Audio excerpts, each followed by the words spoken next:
Good evening. It is now 6 Commission meeting. This is a regular meeting, and it's now called to order.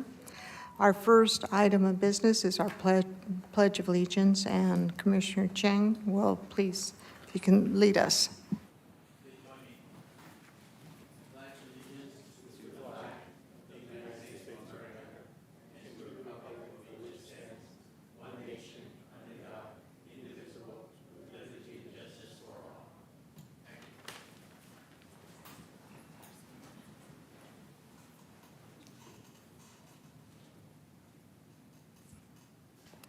Thank you. If we can have our roll call, please.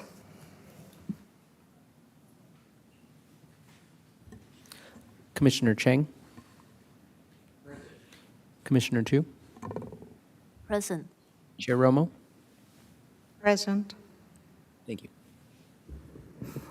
And Madam Chair, Commissioner Lopez and Vice Chair Salo are absent this evening, but we do have a quorum. Thank you. Tonight's meeting is live streamed on Cable Channel 3 and on our online platforms. To present any overlaps and comments, each commissioner will be called upon to speak. First item, public comment. This is a time set aside for members of the public to address the Design Review Commission on items of interest that are not on the agenda, but are within the general subject jurisdiction of the Commission. Pursuant to the Brown Act, the Design Review Commission cannot answer any questions or take any actions until such time as the matter may appear as an agenda item on a future agenda. If you wish to address the Design Commission, please fill out a speaker card that is available on the back table. Once completed, kindly submit the card to the recording secretary. Speakers will be called to the podium one by one. Each speaker will be given 3 minutes to speak. Any public comment cards? No public comment. Thank you. Next item, consent calendar. All items listed under consent calendar are considered routine, and recommendations will be approved in one motion unless a member of the Design Review Commission or public requests a separate discussion. Commissioner Tu, do you have any items? Comment on the consent calendar. Commissioner Cheng? No, I do not. Any requests from the public? No requests from the public. Okay. With that, we only have one item, which is our minutes. Will someone do a motion? I have a motion to approve the consent calendar. Second motion.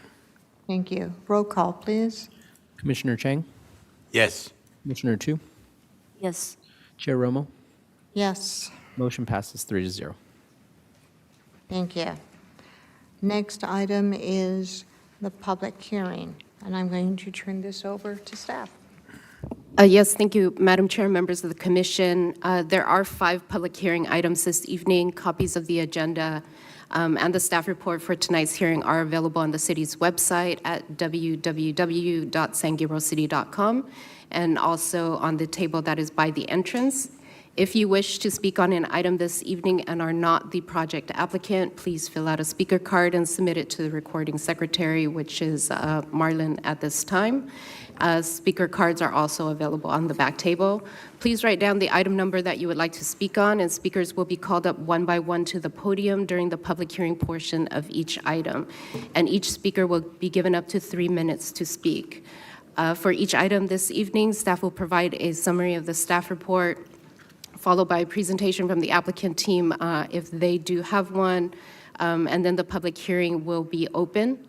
After public comments, the applicant will be provided the opportunity to rebut or to respond to questions or comments if they choose. And prior to the close of the public hearing, the Commission may ask questions of the applicant's staff or city architect. However, once the public hearing is closed, the opportunity for public comment has ended. And so with that, at this time, staff is ready to present item A.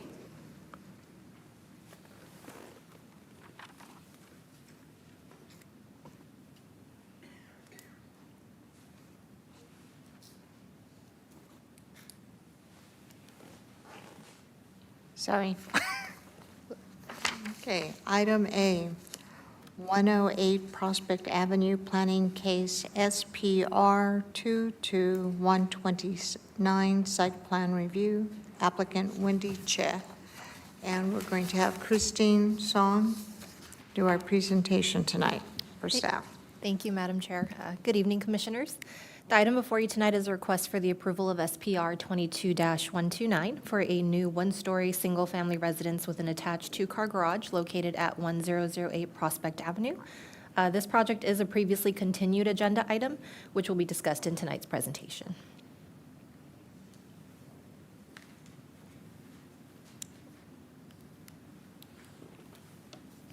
The project site is located on the east side of Prospect Avenue, between West Fairview Avenue to the north and West Chestnut Avenue to the south. The site is bordered by single-family uses in the R1 zone to the north, south, and west, with commercial office use in the C3 zone to the east. The property is currently vacant and has never been developed. At one time, this lot was tied to the lot to the north at 312 West Fairview Avenue, but was untied in 2017. The project site is zoned R1 for single-family residence and has a general plan land use designation of low-density residential. The site is located within the San Gabriel Village area, which is a special planning district within the city. The project was last heard by the DRC on July 22nd of 2024.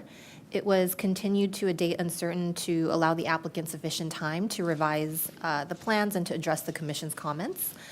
Some of the comments included inconsistencies on the plans regarding the window and door information. I believe the commission asked to have the fascia board color labeled and specified, and the proposed front yard fence was deemed incompatible with the streetscape by a couple commissioners.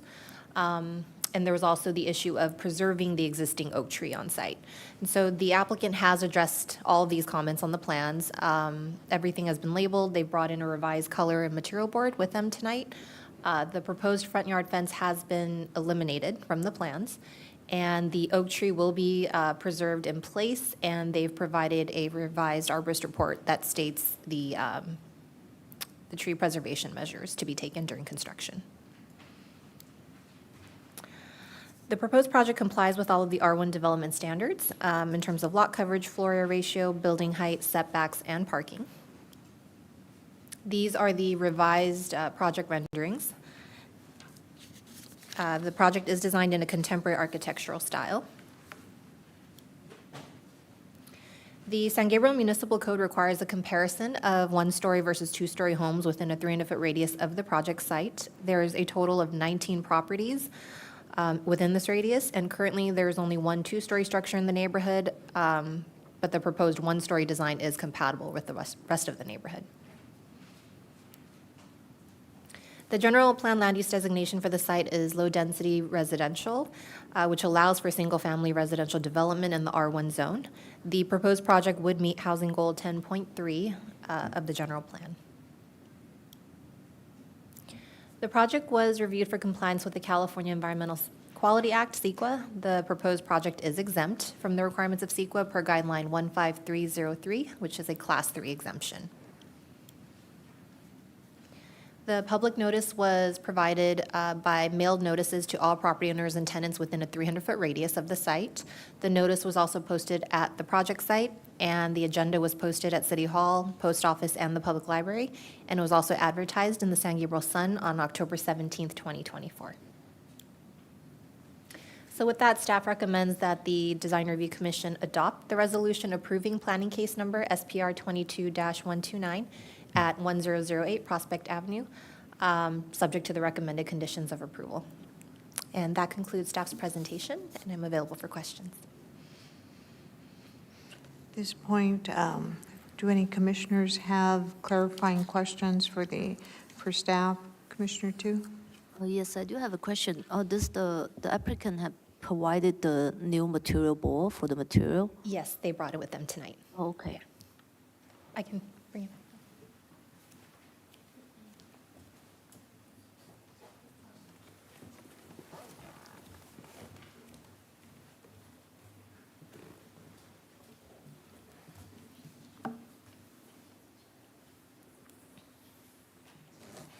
Do you have any other questions? No other questions, thank you. Commissioner Chang?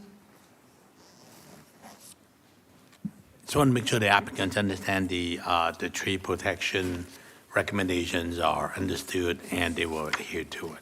I just want to make sure staff follow up on that, Yes. on the tree recommendation. The conditions of approval were provided to the applicant. Correct, okay.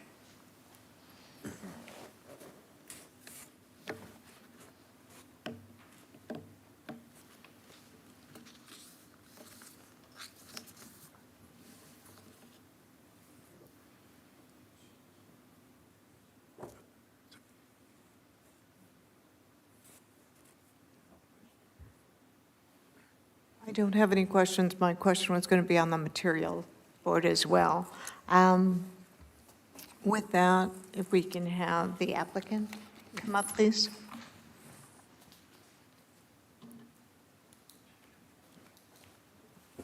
Good evening. Good evening. So just very quick to recap last meeting on July, on July. So the archery will be preserved, just like Christine's on talking about all the comment. And all the, on the design, we didn't change anything, just provide the material board to match on the rendering. Because the last comment is the, some material is not match to the drawing, the color, and the, on the material board. So this time we submit all the actual material, so you can see the color, and also the on the main entrance, the door already revised on the rendering, and also is provided material as well. Thank you very much. Commissioner Chang, do you have any questions Yeah, for the just a quick applicant? question. I appreciate your effort and try to clean up all these conflicts. And so on this board that you choose, the actual site material that Yes. you will be using will follow what's on the color board, right? Yes. I just want to for the record. I appreciate that very much. Thank you. Commissioner Tu, do you have any questions for the applicant? Oh, just want to clarify. So I think last time you proposed the siding, but this time you proposed like the cement board cladding. This is the siding is exact. Oh, is the same? Is that the same material as you proposed last time? Yeah. Okay. Yeah, all right. because the color, I think is from the website, so put on the drawing a little bit, the color fade on the actual material and on the printing. But we now already provide the actual material as well, on the bottom part of the cement board. Yeah. Okay. I also noticed the PV panel. Is that required? Solar panel, yes. Already add on the drawing as well. Okay. Yeah. All right. Thank you. Yeah. And also is follow the green coat the percentage for the solar panel, 15%.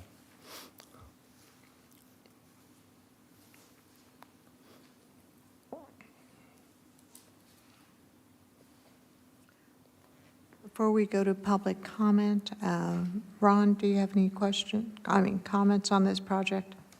No, I believe they did all that you had asked for.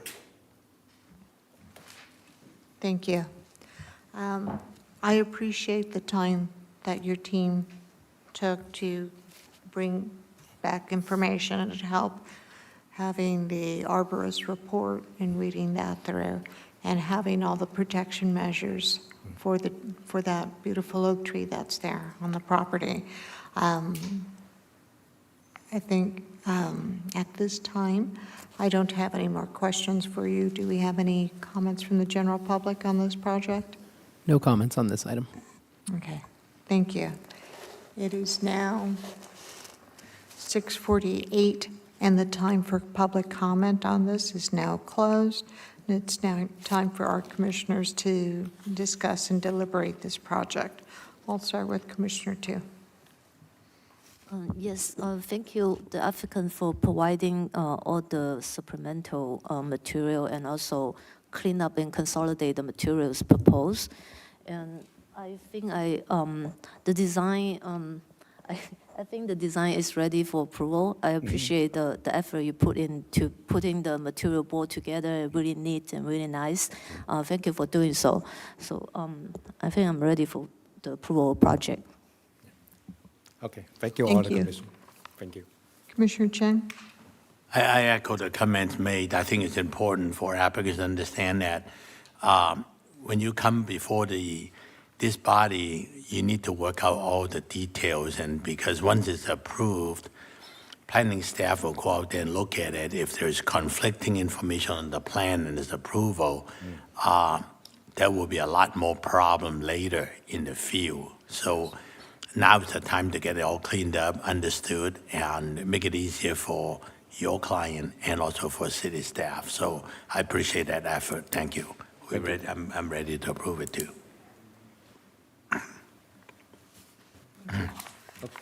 I also appreciate the work that was done, and I think working with our city architect and city staff, it's something that's going to be beautify the neighborhood. And, you know, we have two street frontage on Circle and on Prospect. So I think both frontages look good, things are consistent, and the oak tree will be preserved. So those are key things. So at this point, is there someone willing to make a motion on this? I'll make a motion to approve planning case number SPR 22-129, site plan review per staff's recommendation and condition of approval. A second? Thank you. Roll call, please. Commissioner Cheng, Yes. Commissioner Tu, Yes. Chair Romo. Yes. Motion passes 3-0. Thank you very much. you. Good luck.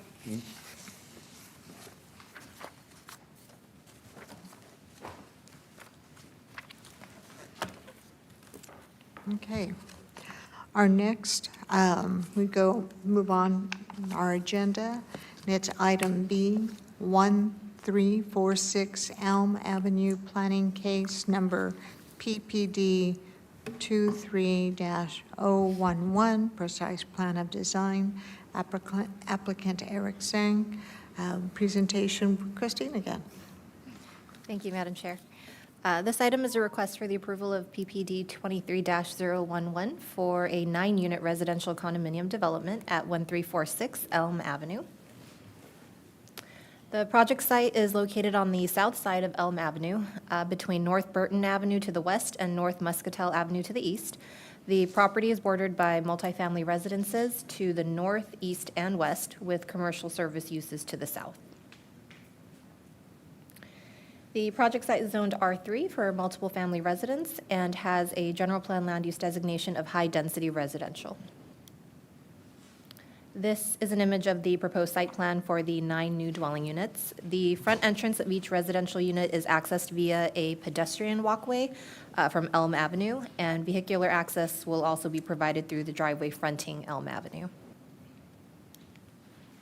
The proposed project complies with the R3 development standards in terms of lot coverage, density, building height, setbacks, parking, and open space requirements. This is the project rendering. It is designed in a Spanish architectural style with design details such as a white stucco exterior, arched doorways and windows, wrought iron railings, S-tile roofing, and terracotta accents. The project proposes a 3-story floor plan, and open space areas are provided by ground floor private patios, a ground floor courtyard area for common open space, upper level balconies, and private roof decks. The project is proposing to remove a total of 17 trees, 15 of which are mature and 3 of which have already been removed. It is unclear when the trees were removed, but based on the remaining observable tree trunk circumferences, they would have required a permit for removal as well. And according to the city's tree replacement policy, the recommended number of replacement trees would be 65 trees in total, but due to physical space constraints, an in lieu fee amount would be required, and that amount would be determined by the Public Works Department, and it's been noted as a condition of approval number 9 in the resolution. On September 9th, 2024, the Planning Commission approved the proposed tentative track map for the project, and it was approved by a 4-0 vote. The general plan land use designation for the site is high-density residential, which allows for multifamily residential development in the R3 zone, and the proposed project would meet housing goals 2.1 and 2.2 of the general plan. The project was reviewed for compliance with the California Environmental Quality Act, CEQA. The project is exempt per guideline section 15332, which is a class 32 infill development exemption. The public notice was provided with mailed notices to all property owners and tenants within a 300-foot radius. The notice was posted at the project site. The agenda was posted at City Hall, the post office, and the public library, and was also advertised in the San Gabriel Sun newspaper on October 17th, 2024. Staff recommends that the Design Review Commission approve planning case number PPD 23-011 for 9-unit condominium development at 1346 Elm Avenue, subject to the recommended conditions of approval. And that concludes staff's presentation. Thank you.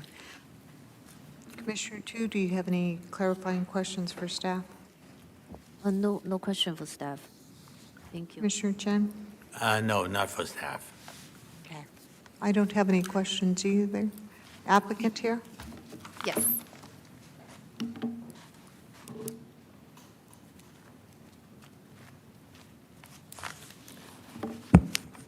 Hi, good evening, members of the Design Review Board. My name is Eric Sang. I'm the architect for this project. Just a brief introduction to this project. We have 2 structures on the site, and one structure contains 7 units, and the other one contains 2. The front structure shares a courtyard, which all of the entrance are surrounding the courtyard, and the rear structure has 2 units, which have their individual yard space. The unit size ranges from 16,073 square feet to 19,079 square feet. They consist of 6 3-bedroom units and 3 4-bedroom units, and all of them has a roof deck as their private open space. One item I want to clarify on the detail sheet. Number 18, the glass roof hatch detail is not applicable to the project anymore. It was a previous plan on a previous design on this project, but it was removed. So please ignore that. Other than that, I'm here to answer any questions. Thank you. Do you have a material board? Yes, it's included in the plan on A 6.0.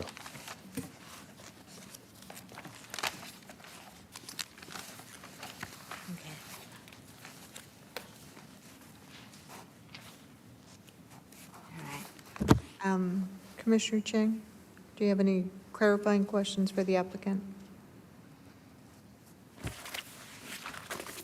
A couple of quick questions on the wrought iron fencing detail. I try to understand what you're trying to achieve. I know you're trying to bring the wrought iron details up to the top of the door head.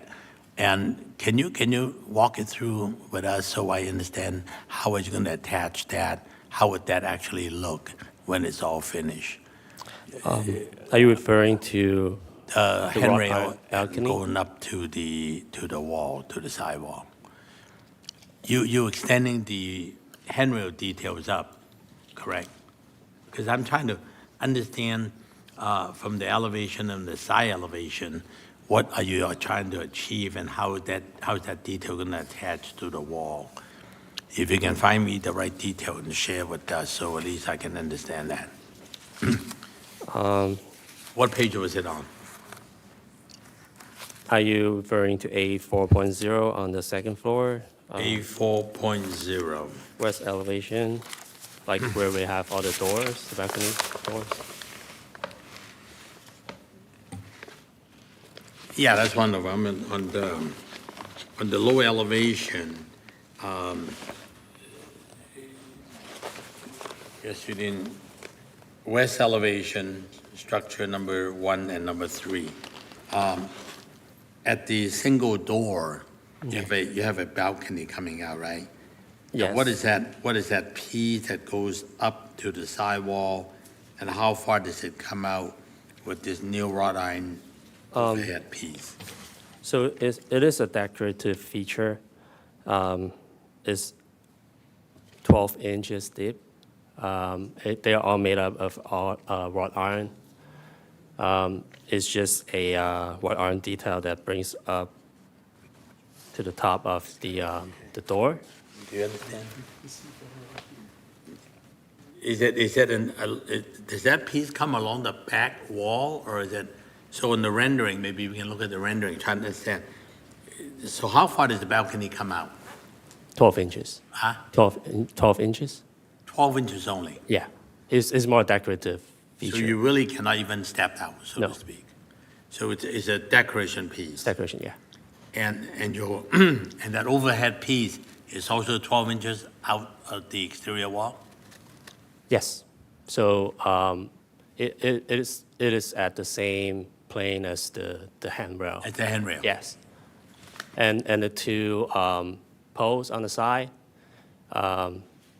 is attached to the wall and also affixed to the top. I'll call that a header or iron. So the entire attachment is 12 inches in front of the exterior wall? Yes. Basically. And then below in the bottom, does it extend it down also to the top of the garage? Do you have a section, see how that piece look like? I do have a section on A 5.1.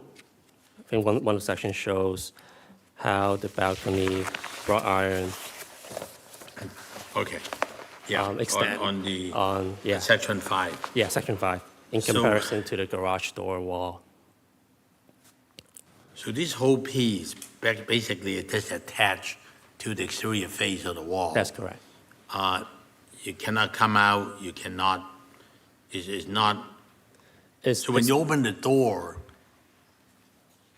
is there a floor for the 12 inches, or just in the air? it swings in. So if you look on the floor plan, all those doors swings in. So it swings inward instead of outward. The door swings inside? Yeah.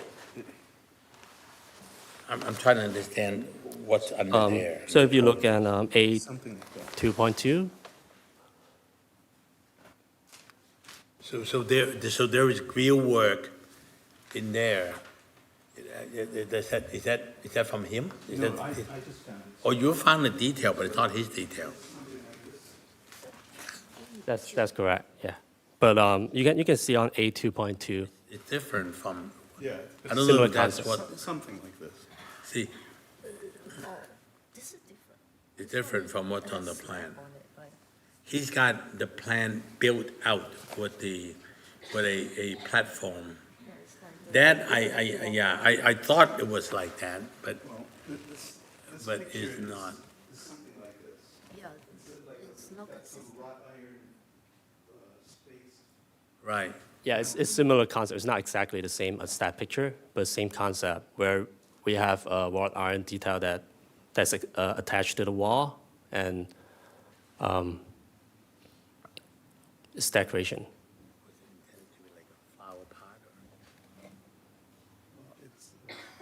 So I'm trying to discuss with the city architect and then try to understand your intent of that. This kind of balcony, it's a Juliet balcony. You open the door, you can possibly step out on it, but it's very shallow, so, the chance of, it's probably more so that somebody doesn't fall out of the door. It's one of the architectural element for Spanish style, Santa Barbara style architecture. On the floor plan, it shows it's like a stepping platform. You can actually walk outside, right? Your floor plan shows that that is being built as part of the wood structure. You have a deck, you put your handrail above the deck. It's totally different from the one that the city architect was showing, which is a metal attachment piece. That's what I'm saying, yeah. So this, I've seen this, but the way that the drawing shows a build out. Well, see, it's very small, but see, there's these little bits here that I think is supposed to be like this. It's not that the floor joist continues out here. The floor joist There's no ends at floor. the building. There's no floor. So what is the true intention? I try to get the detail worked out so that when you build it later, your builder and the city staff and the planning staff will be able to approve it correctly. Yeah, so the intention is not for people to walk out there. It's first of all a decorative architectural element. Secondly, they'll be able to open up the door and look outside and get some fresh air. Would that be similar to what the city architect have shown Yes. us? Yes. It is? Some kind of a grill. Yeah, but this one is more like, I think that looks like more like 3 feet. Like people can actually go out, but Well, they got some deeper one, but they have a shallow one too. yeah. I guess what I'm trying to find out is this. What is the true intention? What is the detail, even at 1 foot? Because I think sooner or later, we're gonna have to approve it based on a mutual understanding how that looks like later. And if you tell me, you look at the floor plan, the floor plan shows that it actually builds out a part of the structure. In reality, if you're gonna use a real metal to do the whole handrail and the platform, it will come out different. First of all, on the floor plan, it does not show the floor extends out. The line on the floor plan represents What page was that on? the railing. I think it was on showing. Yeah, it's on the page 8-2.2. 2.2, right? Yeah. So the line around the door represents the wrought iron railing for that balcony. It's not the floor. We do have balcony on the other side, which is facing the courtyard. As you can see, we have walls and. Eric, I think the question is if the doors are functional and you can step out, can you step out You cannot. to something? You cannot step out because there's a. Eric, railing. I'm sorry, if you look at A 2.2 floor plan, Yeah, I'm looking at that. Yeah. that tells me that you can step out. It's part of the floor, doesn't it? 2.2 on the floor plan in the bottom, it shows that floor where the balcony is part of it, and it's not 12 inches. It's a lot more than 12 inches. It's more like 18, actually. Huh? It's more like 18. Sorry. 18? Yeah. I thought it was 18. Well, this is the problem. When you said it could be 12, maybe 18, but it looks like 24 to me. City staff is not going to be able to do it.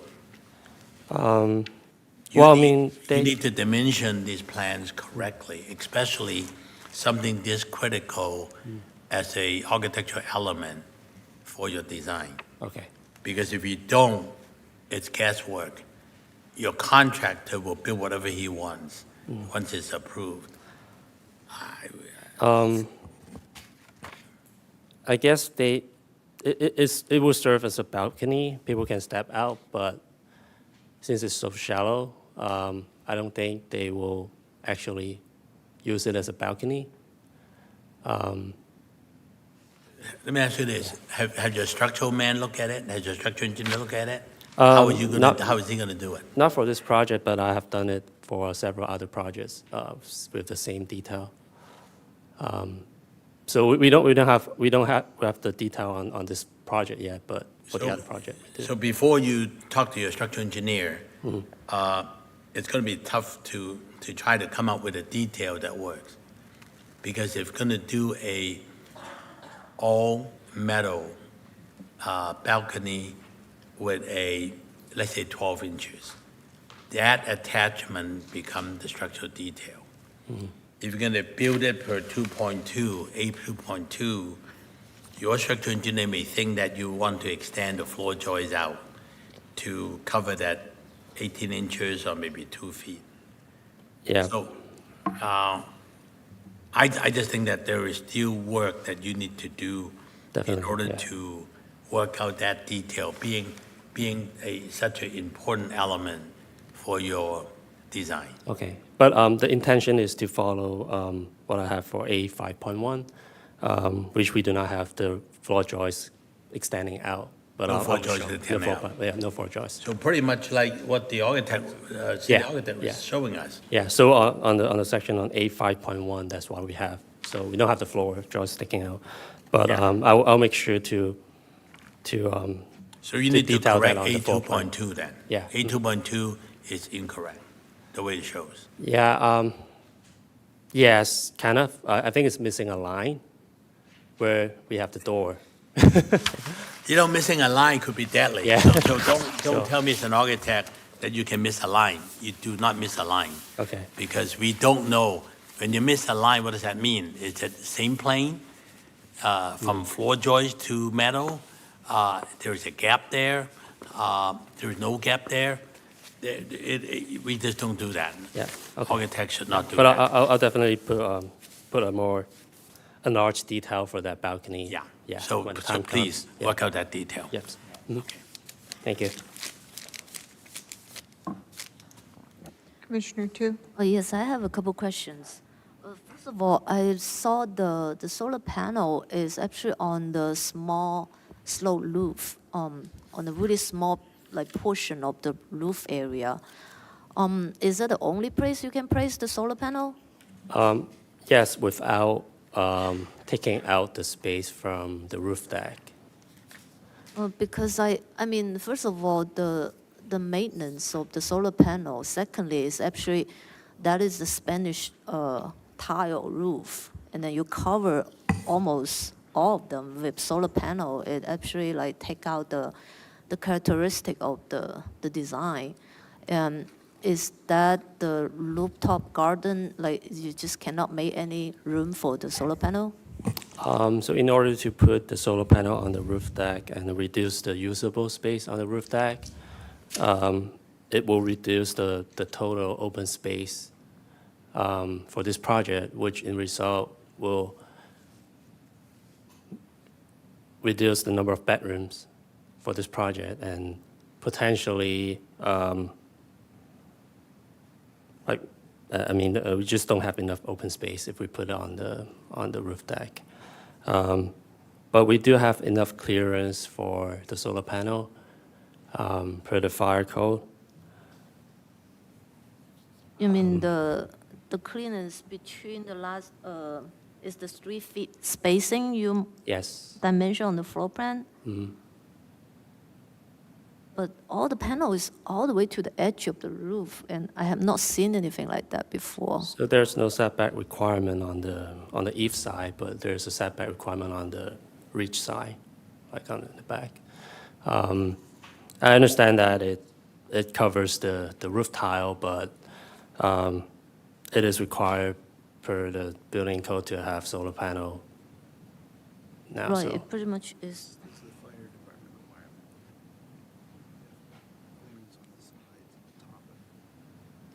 Right, but there's such a tiny roof, and then they cover the entire thing because they want to mess out the bedroom count. If I may, Chair, have you talked to any solar panel installer on this particular application? yes, actually, I did send this to Yeah. solar company. So yeah. what they normally do when you have a tile like this, you put the solar panel not on top of the tile roof.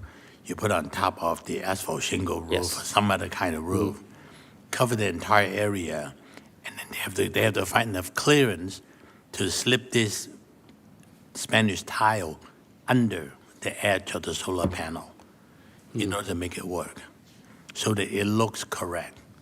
Because if you don't, you won't be able to get it right. I would strongly suggest you to talk to your installer first, work out that detail, and check out the location of your solar panel and make sure it's going to work later, that it can be done correctly. Yes. Okay, I'll talk to them again. But Please. we did. It's talk to them. important to do that. Thank Because you. otherwise you cannot get if there's not enough room, enough space for the tile to go under the solar panel, it will look terrible. And so you want the solar panel to be on top of the roof tile, but yet structurally it's mounted on a solid asphalt shingle roof, but with the tile slipping in under there. Yes. So there's, How they there's usually do it. yeah, there will be a shop drawing provided by the Correct, but your design should accommodate that. Make sure you understand the contractor is going to build it that way. Okay, Okay. got it. Thank you. Okay, another question is that you have the rooftop deck. Is that the stairs is open to air? So in order to access the rooftop deck, they have to exit a balcony on the third floor and go up an exterior stair. So if you look on A 2.4, you see that we have a door going out towards the. Let's talk about the unit 2, 3, 4, 5. We have a door going out to the balcony towards the east side, which is the courtyard side, and then there's a stair going towards the west side, which is going up to the roof deck, and it's an exterior door, exterior stair.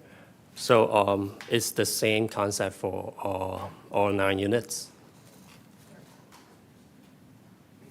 That way we don't need a stair enclosure that sticks up higher than So in the building. in case of raining, that actually the balcony, so the water would go through the stairs and go all the way to the second floor balcony. So the drainage on the roof deck will direct the opposite direction of the stair to Right. make sure we don't have all the water to pour in on the balcony on the third floor, but there will be rainwater that will be collected down from the stair going down to the third floor balcony.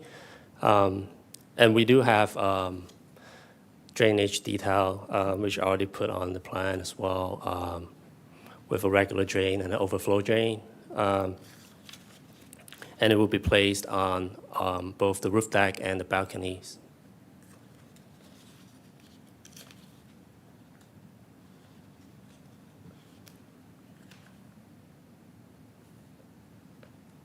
Okay, yes, I don't see those indicated in the section. It looks like in the section is still treating that balcony as in the same plane of the interior. So from the end user perspective, this could be some like potential water intrusion, and I think as an architect, the waterproofing needs to be addressed for this detail, because it's not that ideal to have an open air staircase. Yeah, so we do have details for thresholds and also the 2% slope away from the door when we're preparing the construction document. And it's also required by the building code. So I'll make sure to include that when we submit it to the building department for plan check. Right, particularly this is a condo project, so Yes. yeah, the liability is going to last for like 10 years, right? So it's something the owner needs to be aware of. I mean, I understand the idea is to maximize your square footage and the bedroom counts, but somehow those needs to be balanced. Yes, we discussed this, and they're acceptable of the the risk of that versus having more units for their return. If I may just also give you another suggestion on that open stair detail. Try to work it out so that you can divert the water, the majority of water not going down, straight down to the lower level, to the second level. And so that you can slope it away on your design drawing, you can at least plan it that way so the water will slope away to some roof drainage system to get the majority of water away from that.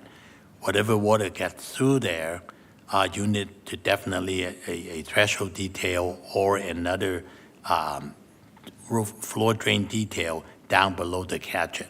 So you just, I think Commissioner Tu is experienced enough to understand that if you don't catch it in the beginning and try to work it out on the construction stage, it may not work out as well. And then I think this party has the obligation at least to make sure your design works and later on is not going to cause any major problems. Yes, I understand. So I would try to work that detail in there now and make sure you can have a workable solution. Okay, All right, thank you. thank you. Commissioner Tu? I don't have questions. I would just have right. There's another thing that I noticed the end unit, the front unit, it has the trash bin is placed outside, and then you actually can see it from the street. Is there any other way to accommodate that? Because all the other units you have it inside the garage. So they're actually 6 foot high wall enclosing that space for the front unit.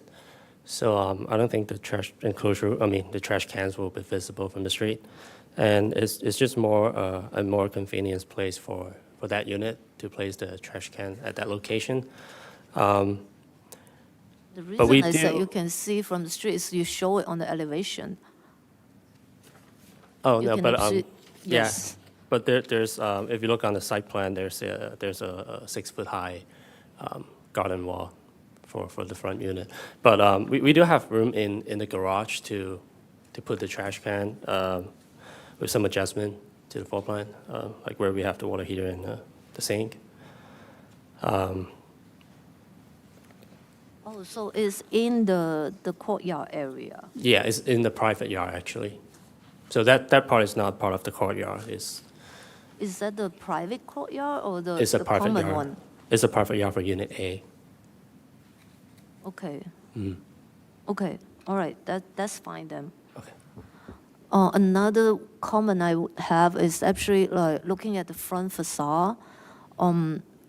I know you have stepping back for the second floor and the third floor, but the massing of the second floor and third floor combined, it seems overwhelming because it just basically just a big box.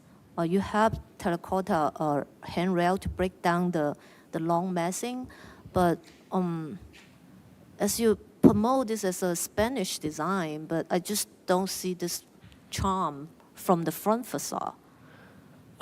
So this design actually is different than what we initially proposed. The initial design, we have a lot more articulation. And working with the city architect, the examples that were provided to us was more leaning towards more like Santa Barbara style, which has large wall planes and not as much articulation. And that's why we ended up with the design that we have today, which is more Santa Barbara style, simplified facade, not having too much details and too much articulation, which I think it looks good to me. The suggestions that, the pictures that the city architect gave us and direction that were given. I mean, I do see Okay. articulations. I think that you have this slope roof towards to the, I think, what is that? That is the south side and north side of the building. Maybe you can carry that through. I mean, I feel like it's difficult to break down the massing more because you're having a really tiny units, particularly the second and third floor. but I feel like this flat roof. So actually, the second floor, we can push it out for another 3 feet per the zoning code, because each floor we have to set back additional 3 feet. So that's why right now the second and the third floor is using the third floor setback. But bringing that out would provide more floor area living space for that unit. However, it will complicate the design. It will be in the opposite direction of what the city architect suggested for us to pursue. So, Okay, thank you. okay.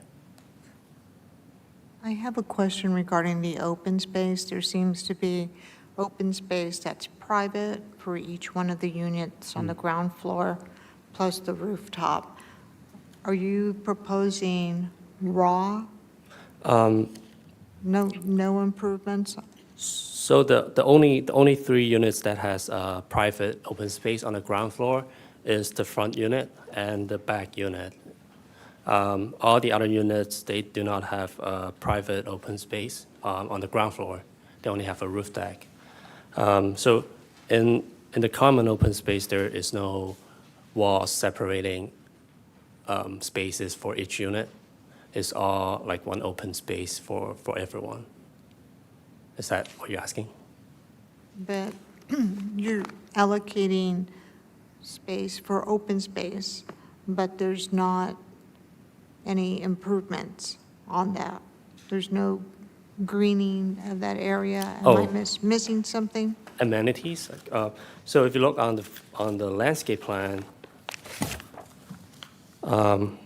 we do have new trees, 6 of them in the main courtyard area, which is shared by all the units in the front structure.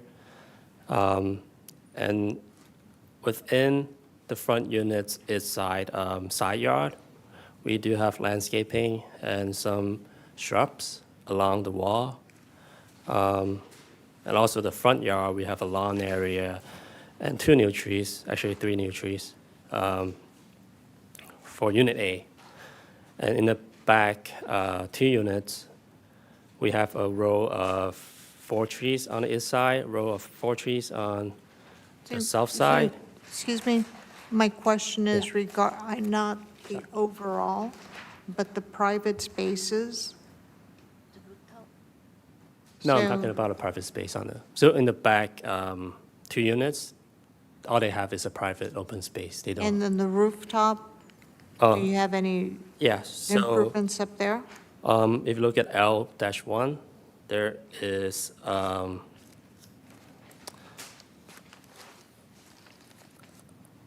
a floor plan of the roof plan, showing the planter box and some furnitures.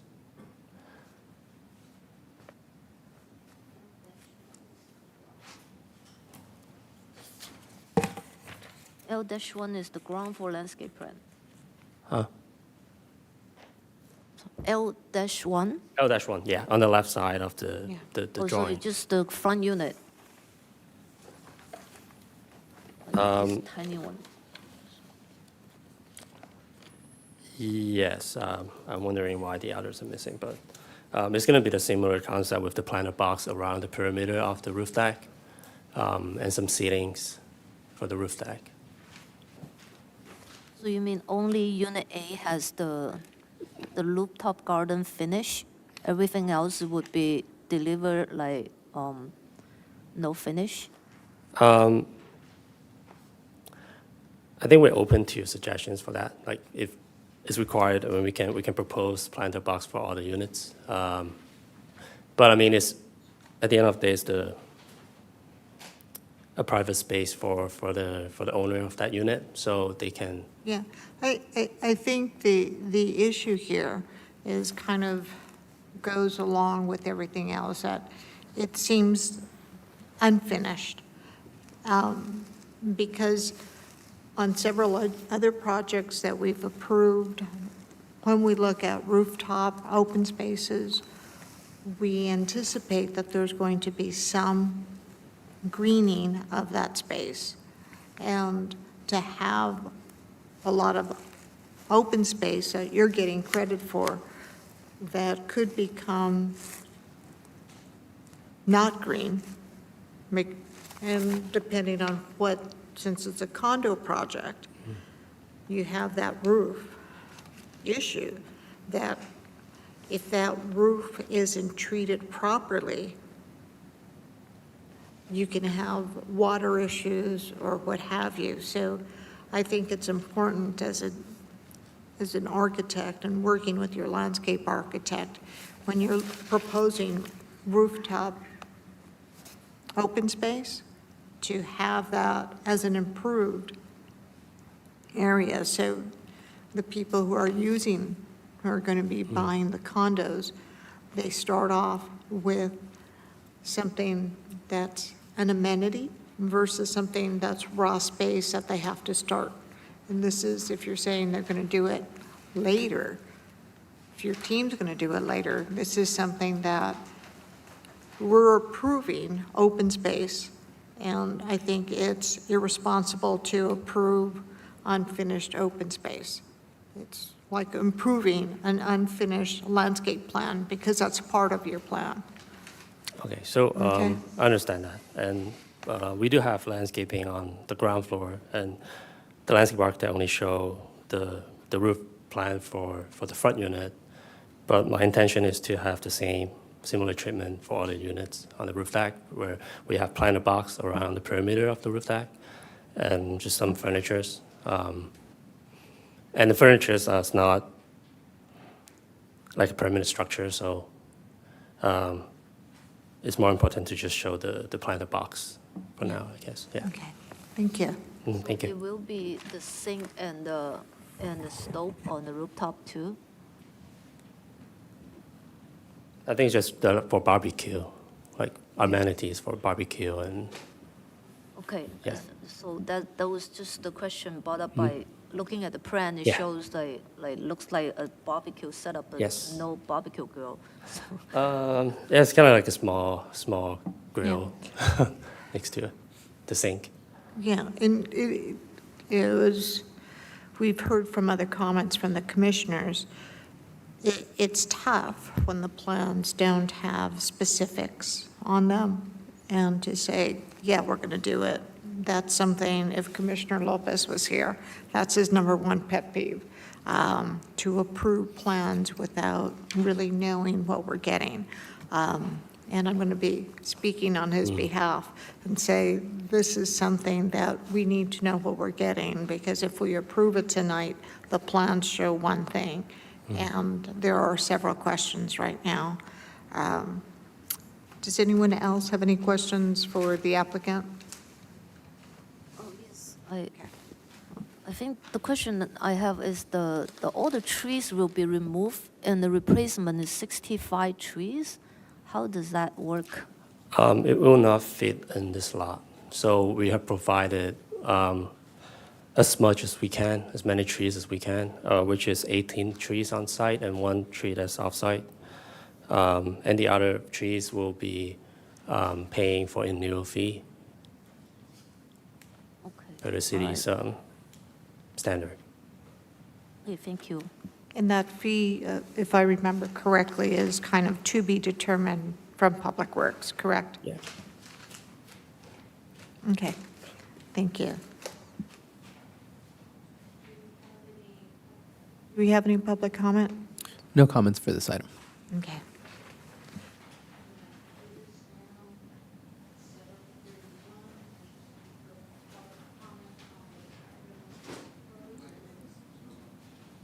Thank you. It is now 7:41 and 31, sorry.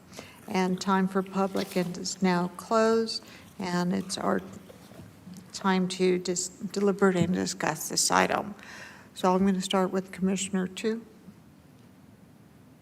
Oh, yes, I do. I still have concern about how some of the trash bin is being treated. because I do notice as the applicant pointed out, this a few units has the trash bin in the yard area, but some of them indicated they are on the path of the entryway. So I don't think it's a good idea for the owner to walk through your cash bin to enter the unit. So those needs to be addressed accordingly. If you were able to actually put it in the garage like the other unit, it would be better, because I mean, think about pulling that bin all the way around your house and get to the driveway side on a regular basis. So that is one of the comments I would add. Thank you. Commissioner Ching? Thank you, Chair. I still trying to see if there's any way that the architect can improve the exterior look of the building. I understand that a fair amount of work had put in, but understanding that he is proposing using a smooth stucco, one color.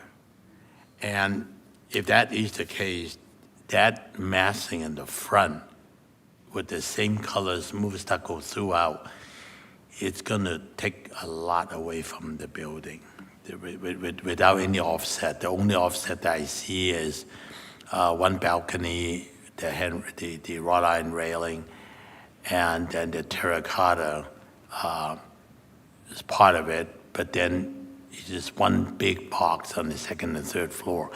I think the architect can do better than that. It's an important enough project that if they can spend some effort and time and improve it, it will look a lot better at the end. Everybody will be happier. So that's one of the thing about choosing the right material. And smooth stucco, we have to be extremely careful that if they do not do it correctly, it will have this hairline crack later throughout. And if they do, it has to be specified and done correctly. And then also having one monotone color, coconut throughout. It's a big coconut. That's true. So we need something maybe to offset the different elevations somewhat to bring some interest to the building. So I think we talk about all the issues on the balcony, the wrought iron railing, the solar panel detail, the front elevation, finish of the stucco, and I'm sure they can work with the city architect to understand all these details need to be worked out. I think it is close, but I think we need to work out some details. So I would say that it needs some more work.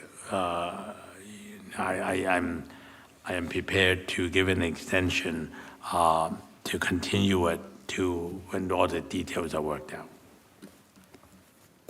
Before I speak, I'm going to see if Ron, if you have any additional comments. Thank you, Madam Chair. So many of the comments that you've raised were also the comments that I had. The initial design was a much more contemporary project. It was changed at some point to Spanish, but it was like Spanish applique on top of a box. And so I recommended to look at Santa Barbara examples and put more detail on the box, which they've done. But you know, you have a very good point about to the extent and what's the depth of detail. And then another point that I had made, I said the various elevations submitted appear to be thin Spanish elevational elements that as overlays on top of a box. And then about the solar panels, solar panels have been added to the sloped roof tiles. It would seem strange that using roof tiles to establish an architectural character and then covering them is strange. So I agree with that, but they had modified the solar panels to at least provide the fireman's access, but it still diminishes the character. Thank you. One more thing, you know, Yes. this is an exercise in trying to maximize the building envelope, maximize the number of bedrooms, maximize the open space, and so that it's maximum, and that creates, some of the things that you've all talked about. Yeah, in hearing the comments, I tend to agree with my fellow commissioners here that it's not quite ready. And I agree that the massing and the representation of a Spanish colonial revival type house or structure isn't quite there. And there are things that you can do with possibly variation of color and different articulation to try to ease that massing in the front. And you can work with colorful tile, using some terracotta elements on the different levels. If you're going to be looking at vents, everything from vents to spouts, you can add a punch of a different element that the building would need, especially having a flat roof, and we're looking at issues with drainage. So you want to be able to do something, and you can celebrate those items on the building and celebrate different levels of the building itself. And I think the main issues are with the front elevations, the detail on the wrought iron balconies with dimensions on what the actual structure is going to be. The roof panels, I'm an owner of roof panels, and I've seen other people deal with their roof panels, and it's very tricky. And as you were saying, it's regular roofing, and then you have your tiles on top, and then the solar panel on top of that. And it's something that still needs to be addressed. I think when you look at water and the decking, that's something that you have to be very particular with, because we want water, and we know water is going to come. And if you don't address that properly, that drainage will come down the stairs and potentially into the units. And that's something that you don't want. And you don't want water to be penetrated from those private rooftop spaces above. So that's something. Trash locations, that's imperative. And if you can put them in the garage, as Commissioner Chu mentioned, that's vital. And I think when you're looking at maximizing your open space, you're going to get a dollar amount for having that open space. If it's an improved open space, you will have a higher dollar value when you're selling these condominium units. And I think that's something that all needs to be looked at and planned for. So when people look at these, they know that it's quality that they're getting, and it's something that's beautiful for the neighborhood as well as for the residents themselves. So with that, yes, Ron. A couple of drafting things. It would really probably help if you would draw a threshold at exterior doors so they can clearly see what's indoors and what's outdoors, like on those balconies. 'Cause right now, it's difficult to tell. And then in a section where, let's say you have 2x12 floor joists at the deck, it becomes maybe a 2x10 floor joist or something like that, and it needs a slope to it. As we see in the sections currently, all the floor joists are all exactly the same on every floor, whether it's indoors or outdoors. So I think more careful drafting is needed too.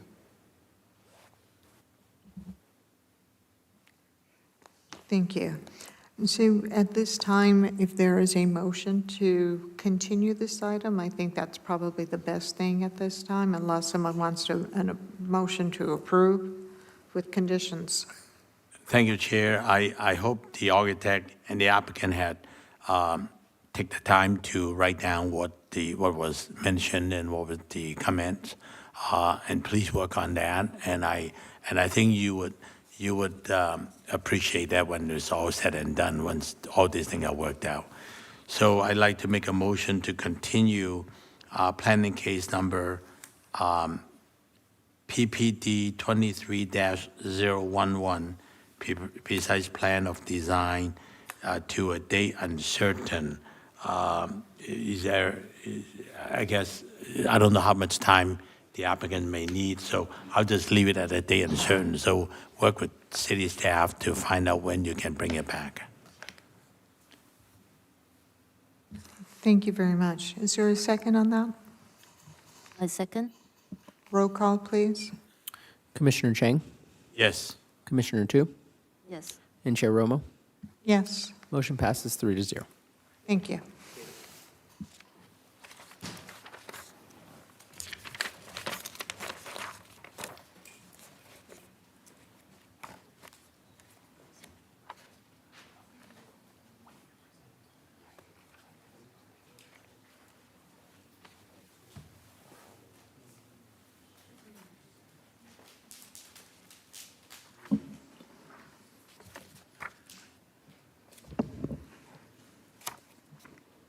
All right. We'll continue unless anyone needs a break. No? Okay, great.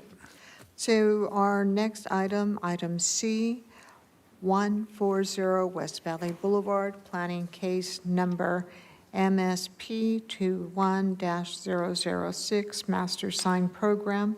Applicant is Studio Eds. Samantha. Yes, thank you, Madam Chair, members of the commission. The application before you is an updated master sign program as well as a public art feature.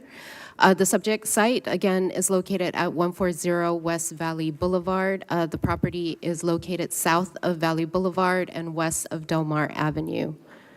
The zoning of the area is mixed-use transit-oriented development, MUT, in the Valley Boulevard specific plan area. And neighboring properties includes R2 zone lots as well as commercial center, mixed-use corridor, residential, all within the Valley Boulevard specific plan area. The subject site is an existing property, approximately 12.6 acres in size, and is currently developed with a 218,000 square foot commercial plaza. The site plan right here shows the existing site layout, the building footprint, as well as the parking area. And no changes are proposed as part of this application to the property. This is a photo, one showing to the left of the existing, or previously the existing plaza, and to the right is a photo simulation of the property repainted as well as re-roof. It's a simulation, but the work has been completed already. So if the commission has had an opportunity to visit the site, the property has been repainted, but it does show some of the features that are being proposed this evening. And as mentioned, the item before the commission is an updated master sign program. The last time the existing program was updated was in 1993. So the property owners taking the opportunity with the property improvements with the repaint is proposing an updated master sign criteria. For wall signs, the proposed standards is primarily channel letters, but they do include a combination of front lit as well as reverse and also halo. So there is a combination. Both uppercase and lowercase are permitted, and the colors are also open to the business operator as well as the font style. Also, as part of this sign program are criteria for pedestrian type signage, both in the form of projected signs, blade signs off the storefronts, also in varying shapes, and then also directory signs showing the names of the businesses located in the center. Also, as part of this criteria are wayfinding signs, both for vehicles to find where the parking is located, as well as directional signs to point to the location of the different businesses. 2 pylon signs are proposed within this criteria. One is located at the driveway entrance on Valley Boulevard, and the second is also on the driveway entrance on Del Mar Avenue. The one image shows the daytime view, which is the white finish, but there is an overlay on top of the finish, and so in the evening time, only the text will be visible. The primary operator is the property owner, and the current name of the center is Tawa Gateway. And one of the primary anchors is the 99 Ranch Supermarket. So those are the featured names on the pylon. Also, new signage for the parking entrance is being proposed, and they will be installed on the existing entry structure.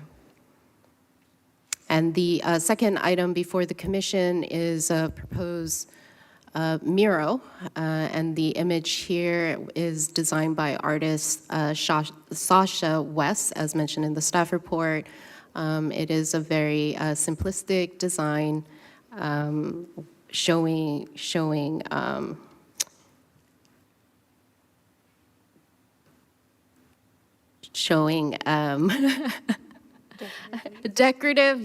decorative plant details. And according to the artist, it represents the rebloom of a cultural destination within the city of San Gabriel. As mentioned in the report, staff did discuss with the artist to maybe incorporate a design that is more relative to the history of the city of San Gabriel. That is left for the commission's discussion this evening, as mentioned in the staff report. And so the proposed project, the master sign program, is consistent with the general plan. It does meet land use goals as well as economic development goals and community design, in that it will help to make the existing center more vibrant, more current and contemporary, and really up to date with all the improvements that are currently occurring on Valley Boulevard. So it is within the context of all the improvements that the commission and the community is seeing within the Valley Boulevard specific plan area. This item was noticed, both mail posted at the property sites and published in the San Gabriel Sun. And the project was reviewed per the California Environmental Quality Act and exempt under Section 15301, Class 1 existing facilities. And the recommendation before the commission this evening is to adopt the attached resolution of the Design Review Commission of the City of San Gabriel, California, approving planning case number MSP 21-006 for an updated master sign program and public art for the existing commercial plaza, subject to the recommended conditions. The sign company is present this evening for any questions. Thank you so much. Commissioner Chen? Yeah, one quick clarifying question. questions? One quick question for staff. Once this master sign program is approved, the individual tenant sign in the future will only go to staff for approval, correct? That is correct. And have to come here anymore, right? That's correct. I just want to clarify that. Thank you. That's all I have. Thank you. Commissioner Tu, do you have any clarifying questions for staff on this? Question was that, is the improvement being done, like, consistent with the design being approved? Yes, thank you for the question. The project, these exterior improvements that was reviewed by the commission back in March of 2022, the property owner has decided not to move forward with those details. And so instead, which was more of an updated contemporary design just due to financing, so instead the ownership decided to repaint the building per the color palette that was reviewed by the commission, as well as to re-roof so that the color of the roof tiles does match the color palette. Any awnings will also be improved with the black finish, so the accents on the building will be black, and then the sconces on the building will also be updated to a contemporary or a style that is consistent with the improvements, the color improvements on the building. Those details, as staff did work with the city architect just to make sure that they are consistent within the same style family. But as far as the details, the updated canopies, the ownership is not moving forward with that. Okay, I see, thank you. 'Cause, I remember the original design has a lot more white color, right, instead of gray color. That's why I'm surprised to see this. Okay, thank you. And then my question is, did staff receive any other information for the public art, either a name for the artwork, an artist statement, something more than the short sentences that we have here in the staff report? No, what was provided by the artists is provided to the commission. It is a discussion that staff did have with the artists as well as the ownership. Staff did discuss the criteria discussed within the Valley Boulevard specific plan, and this is what the ownership opted to move forward with and to bring before the commission. Okay. Thank you. And is the applicant here tonight?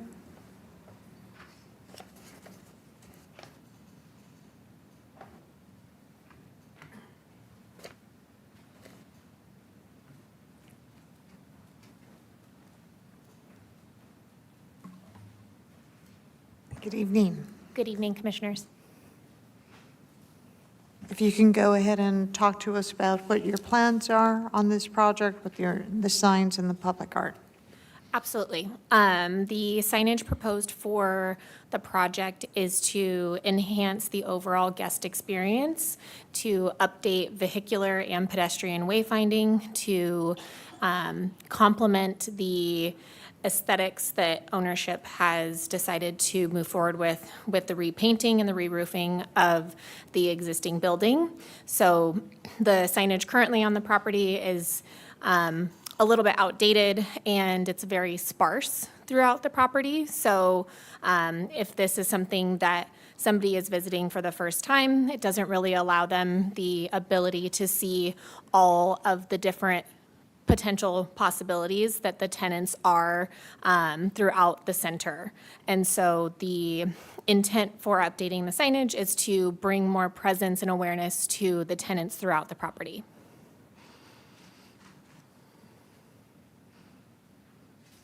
Commissioner Tu, do you have any clarifying questions for the applicant?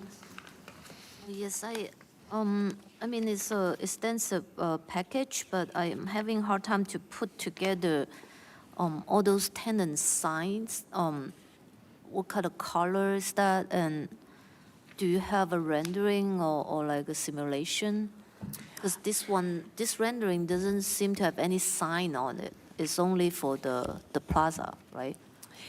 The rendering that we are showing is for just the freestanding Tawa letters. The tenant signage that will be placed on the building will be placed in similar locations to what is shown currently. There will be some modifications to the tenant locations. They're not going to put tenant names on the front tower of this courtyard, but they will be in front of the tenant storefronts if that's where their space lands. The tenants are allowed to have their own logos, colors, and fonts. So in terms of renderings, they can vary from tenant to tenant because they will have a different palette based on the tenant's individual logo. Okay, thank you for clarifying. So pretty much what we're seeing on the elevation where it says tenant, it will be the location of the logo of the individual Correct. Stores. Correct. Okay. Yes, Alright, for the building signage, the tenants will have the ability to use their own colors and fonts. For the signage that is multi-tenant, so for the pylon signage, for the wayfinding signage, that will be a standardized font and color for the property. Only the building signage will allow tenants their own colors and fonts. So the master signage plan would dictate the size of the tenants Correct. signage? Correct. But not the fonts and colors? That is correct. It dictates the overall square footage allowance for each tenant based on their leased storefront. And the tenants will be allowed to place their signage in front of their storefront, and it is 1.5 times the linear footage. So, but it cannot exceed 75% of their storefront. Okay, I see. Thank you. So I understand, I think that 1.5 footage requirement is per city allowance. So the size of the sign are pretty much determined. Correct. The color, your firm will work with the individual tenant to try to pick the most appropriate color, fonts, and whatnot to make it attractive. Absolutely. We always try to encourage tenants to pick fonts and colors that are legible, making sure that they're contrasting in relation to the building color, and also making sure that the style of the font is legible, because there are some logos that are not easily viewed from certain distances. So we do work with tenants to try and help encourage visibility. Right. I don't know whether your firm has experience working with some Chinese character or Chinese logo with their proposed signage in the future. The owners have decided to not allow Chinese characters or logos as part of their tenant signage.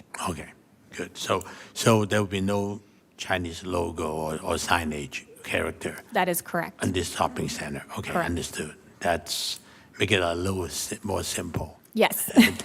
than what you had before. Okay, so we understand. I think what's proposed is of course based on whether they're regional or the national tenants, that we have to work with their color, fonts, and all of that. Absolutely. I understand. So no, I think that would be a important understanding, because it's not coming back to this body. Staff will be working with this master signage program, so it's important that we understand what they're proposing. Thank you. So I have an understanding of what you're saying. So the signs that are there that we see in the first picture are all gone, or will be all gone, and we'll have a whole new sign package for each and every one of the tenants, and that will go through staff, assuming that all goes well tonight with this. Yes, that is correct. All of the existing tenants are required to update their signage based on the new master sign program. Great. And do you have, in the packet, I didn't see like an inspirational board for the common area signage? Do you have, for like the pedestrian sign, so you have things that you're pulling from that you want to try to put in place in the project here? There are renderings that show the common area signage. We have these directories here. So these are intended to be a map of the center that shows all of the different tenant spaces where each of them are located. And then we do have the kind of like the street name similar signage to direct people. So with some projects that we get, when we're looking at some type of signage program, there's usually an inspiration board saying, these are the types of elements, colors, textures that we want to try to place and, have an interpretation. I think I see where you're going, but I don't necessarily see the family coming together of these signs. I see the big monument sign with the letters. I see, the parking overhead, the parking directional, the street signs, the pedestrian signs listing. But when they're all together, I don't see them as a family. It's part of a community, but Right. not as a family, if Right. you understand what I'm saying. So I see some, like, the black is a color that goes through everything. There's yellow sometimes, white sometimes, and sometimes the black is prominent, and sometimes the white is prominent.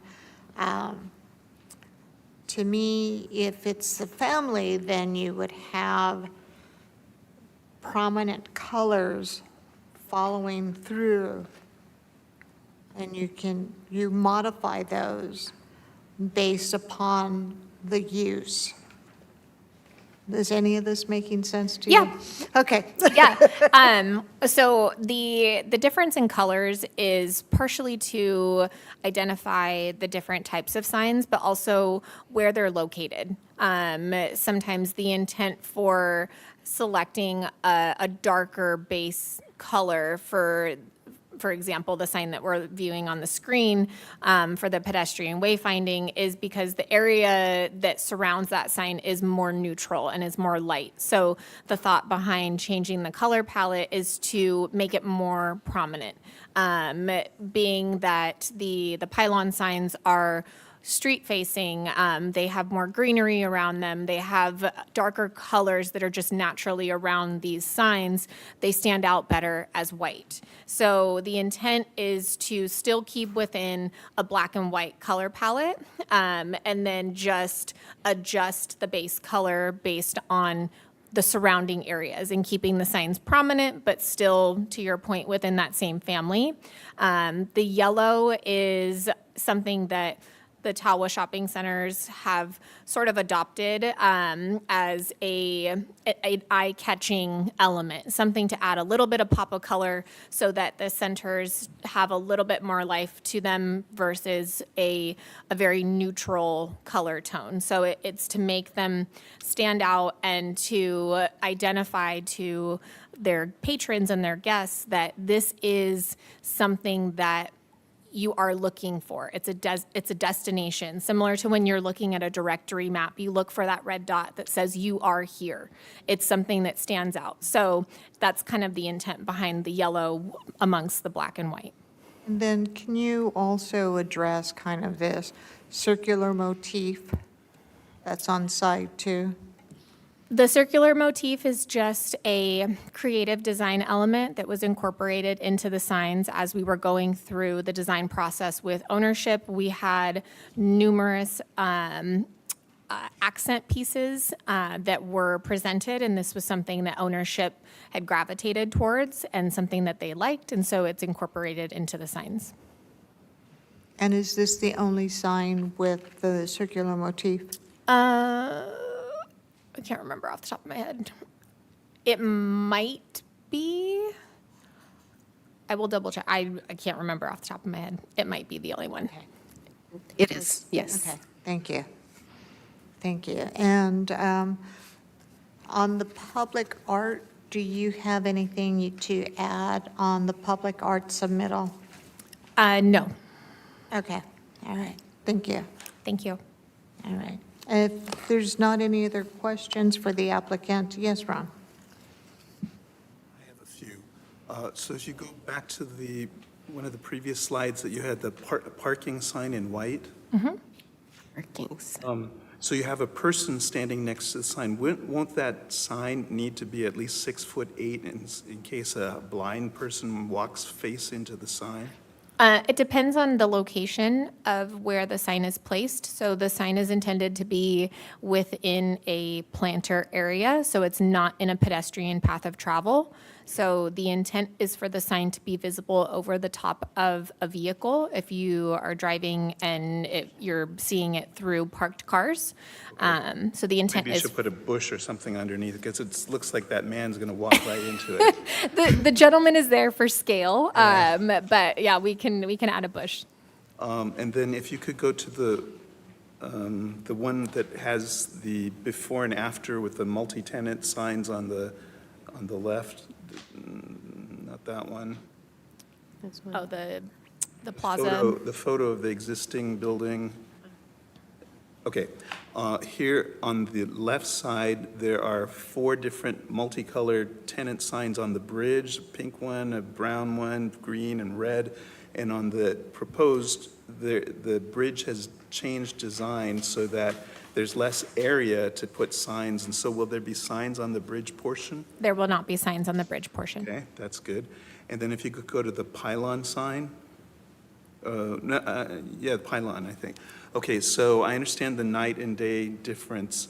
I don't know how where it says name of tenant, I don't know how that will work, especially when tenants change over time. How will that sign change out? So each of those panels is an individual tenant panel. So when tenants come and go, the panel is removable, and the new tenant will have the specifications and the size dimensions for the replacement panel, and they will fabricate their copy with routed aluminum and translucent acrylic to illuminate. And then one last thing, if you go now to the other one, like the electronic sign, the wayfinding kind of sign, so it's a black panel, maybe with some graphics, and the side panel is this yellow color to introduce the yellow.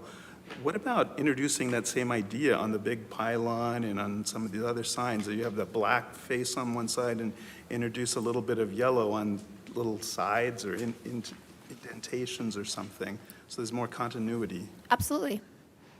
That's all. Thanks. Yeah, I appreciate all of this. I think these are all good comments. I understand your big pylon sign is for vehicles you have arrived to the Taiwan Square. Yes. The next thing is where they're going to park. So they either go downstairs or go in the parking lot. There should be a series of next step from the pylon with the same color scheme when they go downstairs to see where they park. And from where they park, after they park, then they go to see the pedestrian signage and all your directional signage, which I see that you have some black and white and yellow, which is, I understand. But then when you go to your tenant wayfinding, it's black background, white contrasting color with a yellow line. I don't know whether you want to keep it that formal, like a street sign, rather than something a little bit more playful with your color.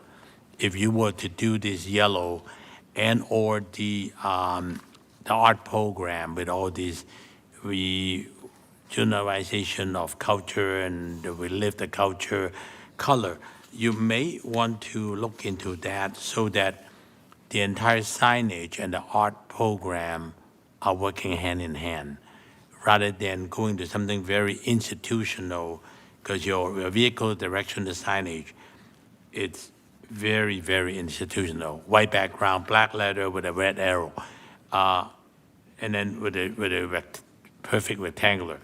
But then you go into area where you have circular, you have free forms, you have leaves and plants, and I think there is enough room that you can improve to make the entire wayfinding, signage, art program in one system, one family, as our chair put it. I think all these elements that you're doing are great, but in maybe a little bit distance from vehicular traffic, arrival signage, wayfinding for pedestrian, and art program. If you can somehow tie it together, it definitely will be a major improvement to the entire project. Absolutely. It's just my 2 cents. Thank you. Yes, Ron? Sorry, Madam Chair, I forgot one more thing. On all the previous reviews that I've done of this project, one area of concern that I've always had was the cars exiting from the basement parking structure. They come up a steep ramp and they make a sharp turn and they're right in the drive aisle. I've always suggested to add some pavement marking to the drive aisle to say stop at that ramp. And I think that should be added to this. Pavement marking at the where cars come out of the basement parking. Absolutely. Commissioner Tu. Oh, yes. I actually resonate with Commissioner Chen and the chair about the consistency of the entire site families. It seems like the primary color, the black and white and the yellow color plays well. It doesn't seem like it has been implemented throughout like different area, different type of signs. Would like to see more of that associated with each other. Another question I have is actually the pylon sign, which is, I mean, only black and white, because maybe you thought about, because there's many different logos, to be able to actually put all of them together is a little bit challenging. But looking at the rendering, it looks fine, but if you are actually putting all the actual tenants on it, you might be looking at something less attractive in this case, because the tenant will have different colors and different fonts, and it's not as consistent, as clean as you're showing it here. So you mentioned that it might have been, you might ended up with like a block instead of just like a plain surface with the font on top. So that is one of the concern I have, that the final sign might not look like what is being proposed on this page. That was one of the comments. And another one is regarding the freestanding project identification sign, the big, large tower sign, that the drawing showing is can be illuminated. So from the rendering is a white color, and then it looks like at night the edge of each letter will be lit up, and it's blowing in like a yellow color. It looks nice, but I don't see any technical detail how it's been done, because if you have LED embedded in the letter, how are you gonna hide those from the how do you hide this on the surface of the letter? And all those details, would like to be able to review it. So in reference to the illumination on the Tawa letters, so the way that they're fabricated is they are completely enclosed on all sides. So the illumination comes from the inside of the sign. There is an electrical conduit that gets pulled up through the concrete, and there is access to the inside of those signs for attachment methods, for electrical connections, and for housing all of the LEDs. So there's no exposure to seeing what the inside is, because the entire letter is completely enclosed and fabricated. We can show examples of other projects if you would like to see how that's assembled as a point of reference, and we can provide details for that. Yes, that would be good, because it sounds like that the material itself is translucent, so that it could be illuminated Part of from the, within. yeah, part of the material is translucent, but the majority of the structure is fabricated out of aluminum, and then it has an internal frame structure to keep the integrity of the letters. The way that these are designed, engineered, and built is for the intent for people to climb on them. So they are fully engineered to allow people to sit in the W and take a picture. It's really intended for photo opportunities. We, as a company, have completed many projects with these types of letters, with the ability for people to sit on them, climb on them, and have them be structurally sound. Okay, that would be good, because in the past, we actually seen a lot of those details when we reviewed the package. So I think it's a good idea to include the details or any past project you guys have done as a reference to help us to visualize. Yes. Thank you.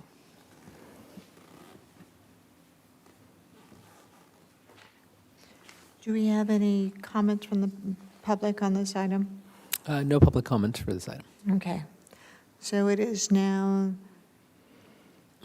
Yeah, 8:17, and the time for public comment is now closed.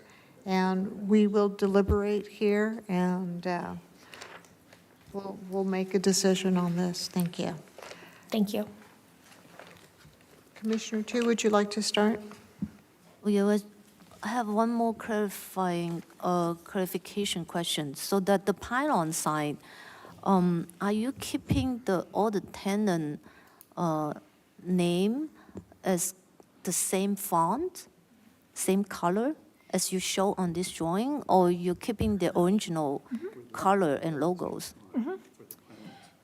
Yes, the intent is for all of the tenants, with the exception of 99 Ranch, because they are the anchor tenant, that all of the subtenants will be one color in the same font. To your point, yes, the Tusta Marketplace is a perfect example to showcase the sign having consistency throughout so that it is easy and clear to read as cars are passing by. Okay, that's good to know, because I seen the 99 Ranch, I thought everyone is gonna have their own thing on it. No, 99 Ranch is the exception because they are the anchor. Okay, thank you. So right now, it's our time to deliberate on this project. Commissioner Chang? Thank you, Chair. I think this is a wonderful opportunity for them to clean up all the many years of signage issue, and I like what I see. I think we talked enough to share our comments, and I'm sure this particular applicant understands what we're trying to achieve. This will be a major improvement to the city, one of the first major shopping center. It's about time to have a facelift. It's also about time to see a major improvement on signage and wayfinding and artwork. And so I think this is great. I think we go in the right direction. I can support the application. Thank you. Commissioner Tu? Have we talked about the art program? Has the applicant had more to present, or just the image we saw? The applicant this evening is the signage company. The artist is not present at this meeting. So what I'd like to maybe recommend is that we bifurcate this and look at public art separate, have that discussion separate. I personally have concerns with what's being presented and the lack of information on the artist vision, the artist statement, the artist biography, maintenance. There's a lot lacking here. And I'm having issues with that. So let's talk about the signs first, Okay. and then we can talk about the art. Okay, so I feel like that as we talk about, there's consistency issues with some of the signs proposed. I mean, the general color scheme is nice. It resonate with the color scheme of the building, the dark black color and white and the yellow color, and it modernized the building and the space. I just wish that it could be implemented throughout, and including the parking signage and the parking sign that leading to the additional parking is just a simple red color arrow. So I feel like there's some room to improve in general. Definitely a great project that just look forward to seeing a little more detail and improvement. I also see the lack of consistency in in what's being presented tonight. And I agree with you. This is an important project. And this is going to clean up a lot of the sign clutter. And unfortunately, when there is sign clutter, your brain just turns everything off. And that's not helping any of the tenants there with the way the signs were before. So I think it's important to try to see how we can move forward on this and give specific recommendations, because there needs to be that family of signs where there's a hierarchy, but there are some elements, if it's the black post with the yellow stripe on it, on every single thing, that might be one thing, but that needs to be further fleshed out and developed. I'm kind of torn on this. You know, do we say, Ron, run with this, improve it, and get it up there as soon as possible? Or say to the applicant, come back with a little bit more information. Chair, maybe there's a question for staff. How's the timing? Do they have enough time to tie, since I see one application number for both the signage and the artwork, and the artist is not here, if it's going to be a continuance, I'd like to take the advantage of the all this comment made on the master signage, come back with the artist so we can look at the entire package together, and even sharing some of the color and ideas and family of colors and thoughts, because one project anyway. So if they drive, you have arrived to Taiwan and now you park and you see your pedestrian wayfinding, your artwork, your directional signage in the same family of colors and ideas, that may be what we really want to achieve, rather than a mix of the two that are just doing their own thing. Is that workable on this schedule? Yes, and it depends on the sign company. The continuance can be to the next meeting if they think they can incorporate all the comments, but definitely before the end of the year. But based on the number of comments and also for all the signage to have a uniform theme, it is best as a criteria that all of that gets defined clearly, so that it can be built more of the common signage. It can be built accurately. I don't know if this sign company is tasked with constructing all of the common signs. The wall signs, it may be different sign companies that eventually get hired by the businesses to follow the criteria when they occupy their units. But I think for some of the more common signage, it is important that the design is clearly defined and they do have that uniformity, as well as incorporate the colors that were discussed by the commission this evening. Then that way, regardless of which sign company works on the signage, it's very clear what the design should be as well as the colors. I agree. I think it's important.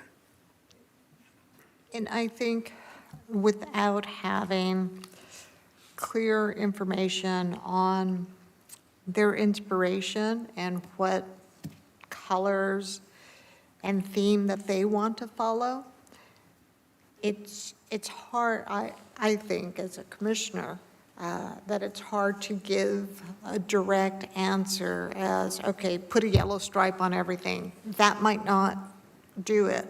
It's like putting lipstick on a pig. But I think what needs to happen here is to say, this is where we got inspired for our signs. This is our family of signs, and this is how we're going to implement and bring that family of signs all together with the hierarchy and have maybe one page where you see all the signs all together, because right now, as you're seeing them on different pages, we see that they're disjointed. So by putting all the signs together, I think that would help out the design team and the ownership and saying, okay, this is what we want. I'm not generally opposed to any one of these things that they're showing here, but I do think there needs to be unity of the signs, having something that is carried on throughout the entire palette of signs. And I do think it would be way too much time on our part tonight to try to solve that. But I think it would be best solved by the ownership and the design team, because this is what they do. And I think just helping them get grounded and come back to us might be the best thing. So with that, if we can have a motion for continuance for a date uncertain. And we're looking at both the signage program and the public art to come together at a future date uncertain. I'm going to give it a try then. I move to continue planning case number MSP 21-006, Master Sign Program and the Public Art Program to a date uncertain, so that both the sign company and the artist can be here in front of us to present some of the concerns that we have mentioned during the deliberation. I second. Roll call, please. Commissioner Chang, Yes. Commissioner Chu, Yes. Chair Romo, Yes. motion passes 3-0. Thank you. And I think when you come back, some clear things we want to see is that inspiration, family of signs, how they all work together. Public art, we need to have, going back to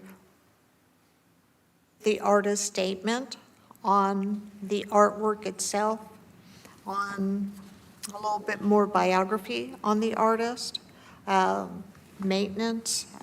This is proposed as a mural and in an area that's very public, so it's going to need maintenance on a regular basis. So if it is painted by the artist, in the short sentences that we had in our packet, it says that the artist would just have the maintenance team repaint it. That's kind of hard to do unless there are like stencils or templates that the maintenance team that are not artists can do, or the artwork takes on a different form versus paint.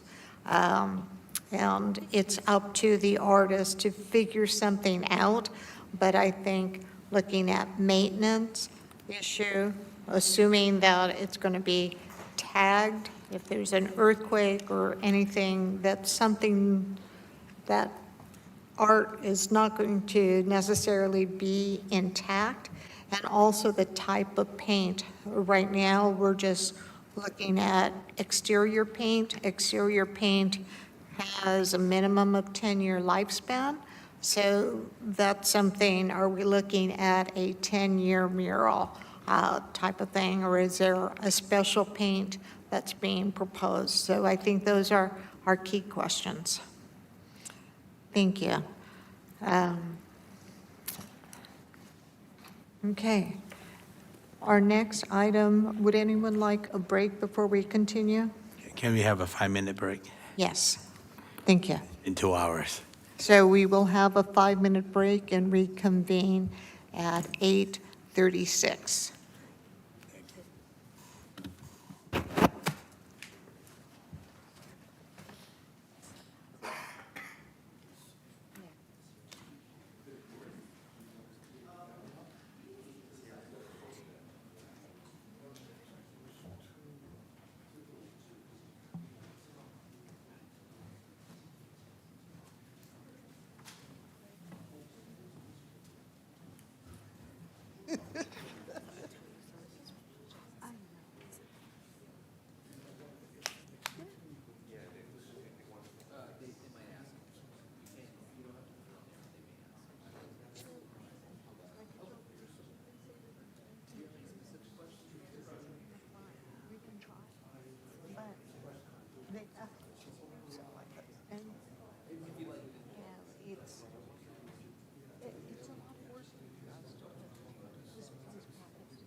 So you guys will be good.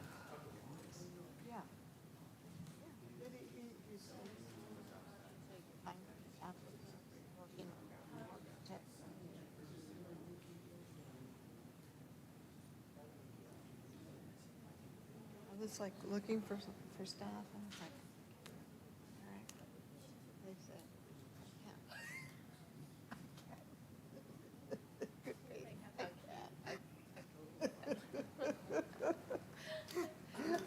I saw that. I try to be nice. Ask questions, maybe I missed something. So I wanted to ask you, okay, this is from Cambodia. In your culture, do you have stuff like this too? Well, it's interesting.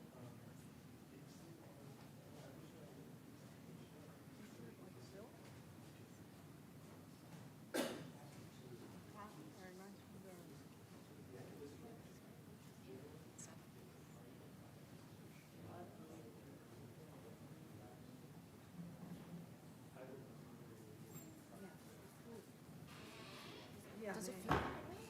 So sometimes, I guess so. Yeah.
Okay. I'm going to reconvene the meeting of the Design Commission after our short break here. Our next project is 921 Euclid Avenue, planning case number PL 15080, site plan review, applicant Wilson Tang. And yes. Thank you, Chair. On this. Thank you. Good evening, Chair Romo and members of the Design Review Commission. The public hearing item before you tonight is for a site plan review to allow for the construction of a new two-story single-family home located at 921 Euclid Avenue, planning case number PL 15-080. The subject property measures 7,500 square feet and is currently developed with a 1,026 square foot single-story, single-family home. The property is located on the west side of Euclid Avenue between Grand Avenue to the north and Fairview Avenue to the south. A request to demolish the house and construct a new two-story home at this location was previously heard by the Design Review Commission at the September 23, 2019 public hearing, where the DRC voted unanimously to continue the item, citing inconsistencies on the plans and a lack of detail related to design elements. The applicant has since hired a new designer, and the project has been substantially redesigned. The project site is zoned R1 for single-family residences and has single-family homes directly to the north, south, west, and east of the subject property. The project before you tonight is for a new two-story single-family home with an attached garage. The single-family home will measure a total of 2,465 square feet, with 1,450 square feet ground floor and 1,012 square feet second floor. The proposed home is consistent with the development standards set forth in the municipal code for the R1 zone, including building height, second-story setbacks, lot coverage, and floor area ratio. The architectural design of the home was reviewed by city staff and the city architect for consistency with the design guidelines for single-family residences. The home will be clad in a variety of materials, including sand-colored La Habra stucco in a smooth finish, vertical James Hardie siding in a cowboy trail color with brown fascia board to match, and a limestone veneer trim. Other features found on the proposed home include brown vinyl windows with grids and a dark charcoal concrete roof. The project also proposes to install new landscaping on the project site. The front yard will include a new lawn and a new garden featuring a variety of shrubs, including rosemary, kangaroo paw, dwarf pink lantana, and a new 24-inch box red bud tree. The existing carrotwood tree in the front yard will be maintained and incorporated into the proposed landscaping. The walkway leading from the sidewalk to the entryway will be composed of interlocking slate pavers. In the rear yard, 3 of the 4 existing trees will be maintained. The existing elm tree will be removed, with the new garage being proposed in its location. The 3 remaining trees will be supplemented by 3 new 15-gallon fruit trees and a 24-inch box fruitless olive tree, additional shrubs, and a combination of Myoporum, parvifolium, and turf for ground cover.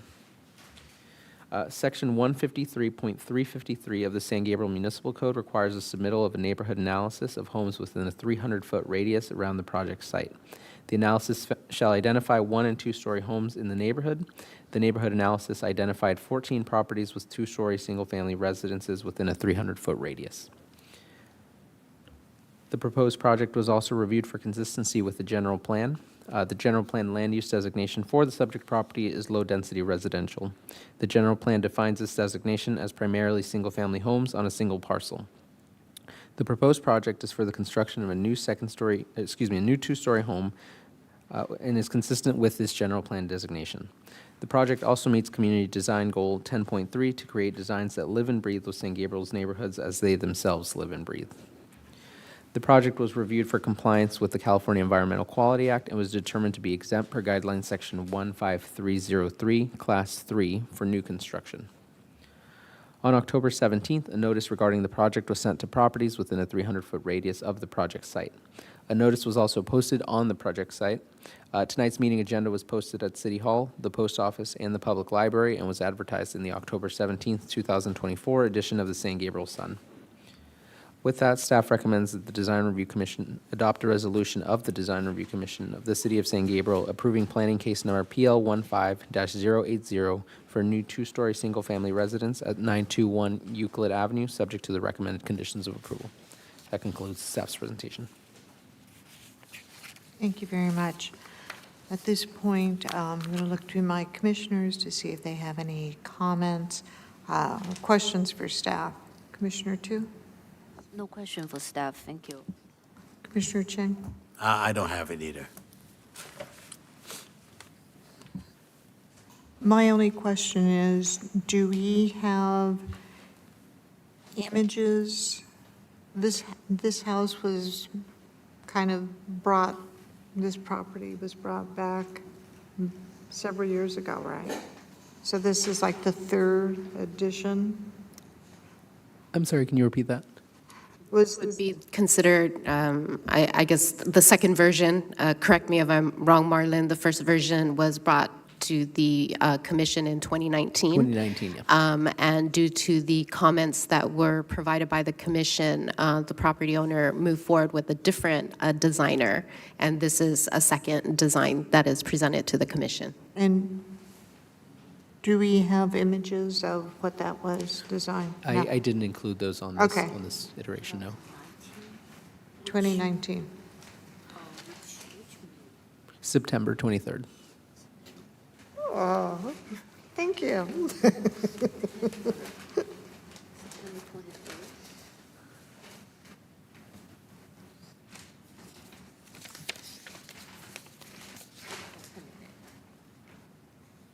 And I think I remember reading something that it was also in 2015 that they first came forward with 2015 and then 2019. Well, the original application was submitted in Right. 2015, and it took a few years to come before the commission. All right, thank you. While this loads up, why don't we hear from the applicant? Sure.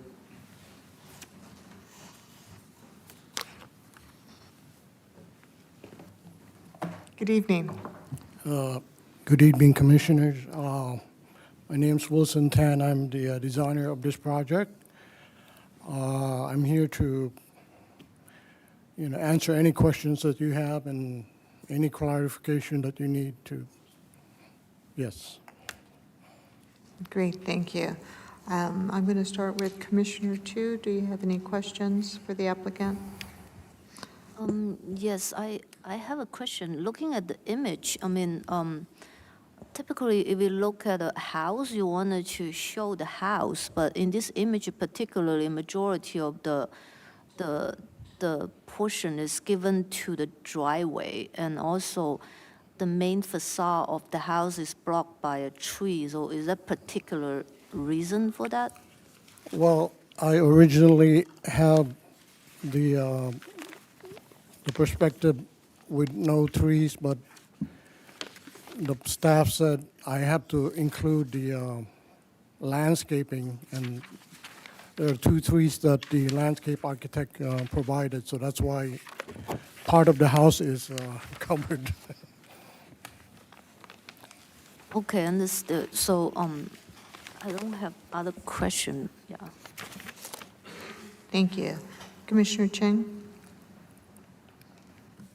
I guess overall, it's adequate. You have a 10-foot ceiling plate height on the first floor. Yes, And an 8-foot ceiling on the second floor, right? on the living room area only. The rest of the house is 8-foot ceiling. Only in the living room you have 10 Only foot? the living portion, yes. I see, all right. Because I thought that 10-foot may be an overkill, but I guess if you're only in the living room, so overall it's about 25 feet Yes, sir. altogether? Yes. Okay, that's fine. Okay, that's all I have. I think overall it's doing the job, so I don't have any question on it. Okay. And Commissioner Tu was able to bring up the designs from 2019 on her laptop, so that was beneficial. This is an improvement. I do have a question kind of in line with what Commissioner Tu was bringing up about the front elevation, the east elevation. When you look at A4, you can see the front. You have a lot of roof, and because you have some of that, when you look at the second floor, the attic space is towards the front.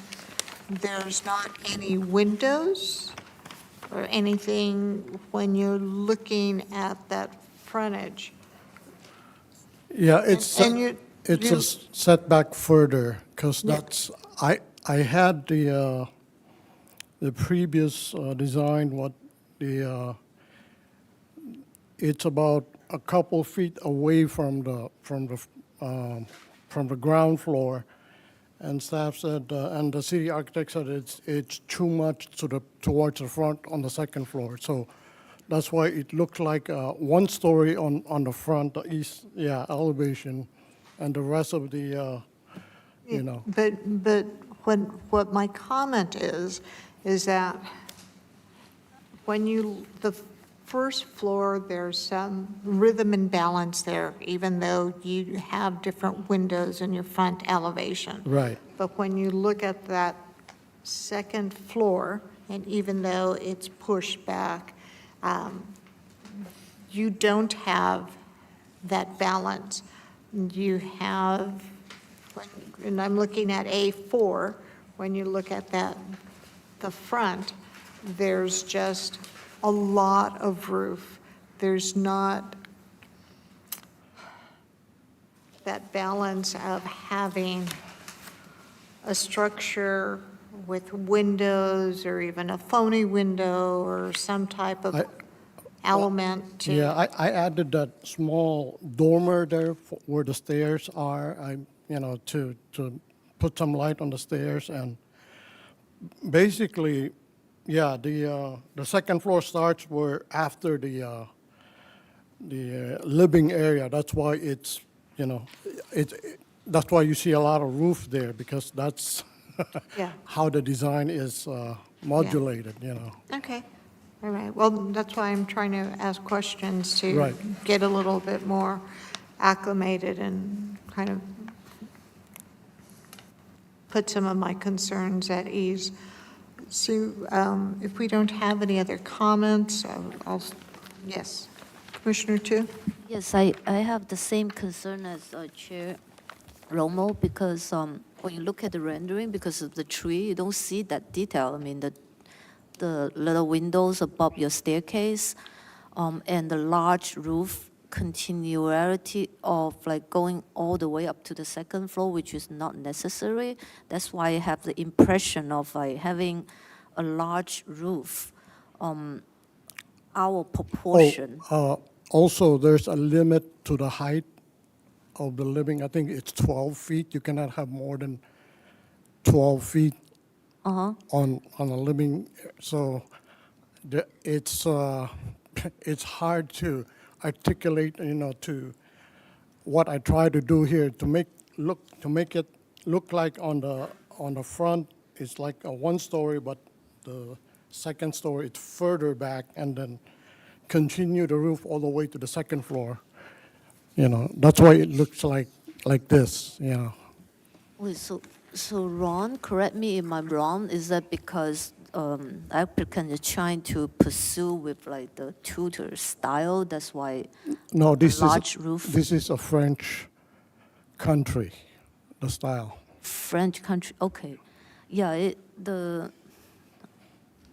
just to me that roof, particularly on the front, is our proportion. And if you are able to break it down, it would be really helpful. And if you look at the east elevation, is that Tudor? What is this element was called?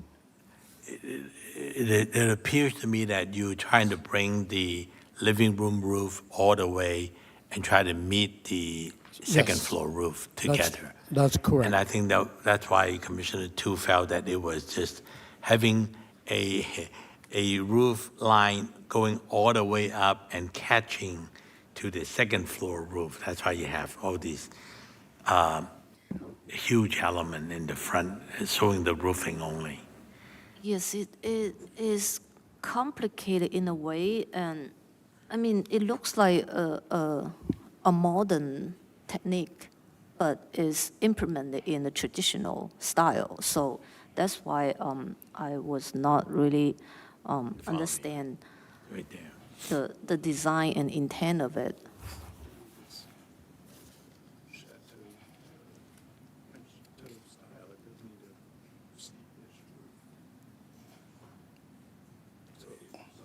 Yeah, you So I'm saying is, if Why it's don't you- really this French chateau kind of style, it does kind of need a steeply pitched roof. And, you know, in the design guidelines, it says in a neighborhood that's predominantly one-story homes, the front of the home should feel like it belongs in a one-story neighborhood. That's why I had them set the second floor substantially back. The earlier design had it very close to the front, so it looked like a two-story house.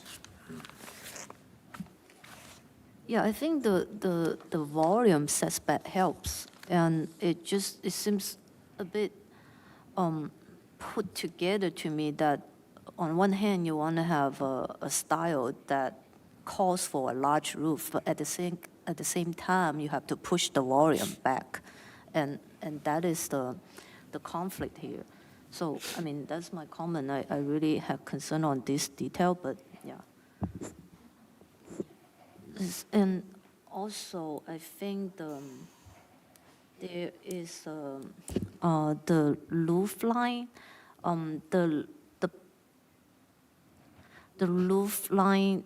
You don't have a consistent trim piece at the eave. So the eave you have some treatment on part of the eave, but not consistently throughout No, the the roof. eave are you have the gutter and downspout. That's my treatment of the eave. So, And then on the gable part, like the front, the east elevation, on the front, the furthest front, there's no treatment there there's no because. gutter. Excuse me? So the front, if you look at the east elevation, the roof above the main entrance, Right? so there's no gutter there, right? No, there's no gutter on that portion, yeah. I could add gutter, you know. Okay, all right, that clarifies it. Thank you. Thank you. Any other questions for the applicant? I Okay, don't have questions. Thanks. thank you. Do we have any public comment on this? No public comment. Or, excuse me, yes. Yes, for the record, Madam Chair and members of the commission, we did receive a written comment from Wade Okamuro that resides on Muscatel Avenue, and the comments have been provided to the commission. It's not in support of the project, but comments have been provided, and in case the commission needs a hard copy, there is a hard copy here. Thank you.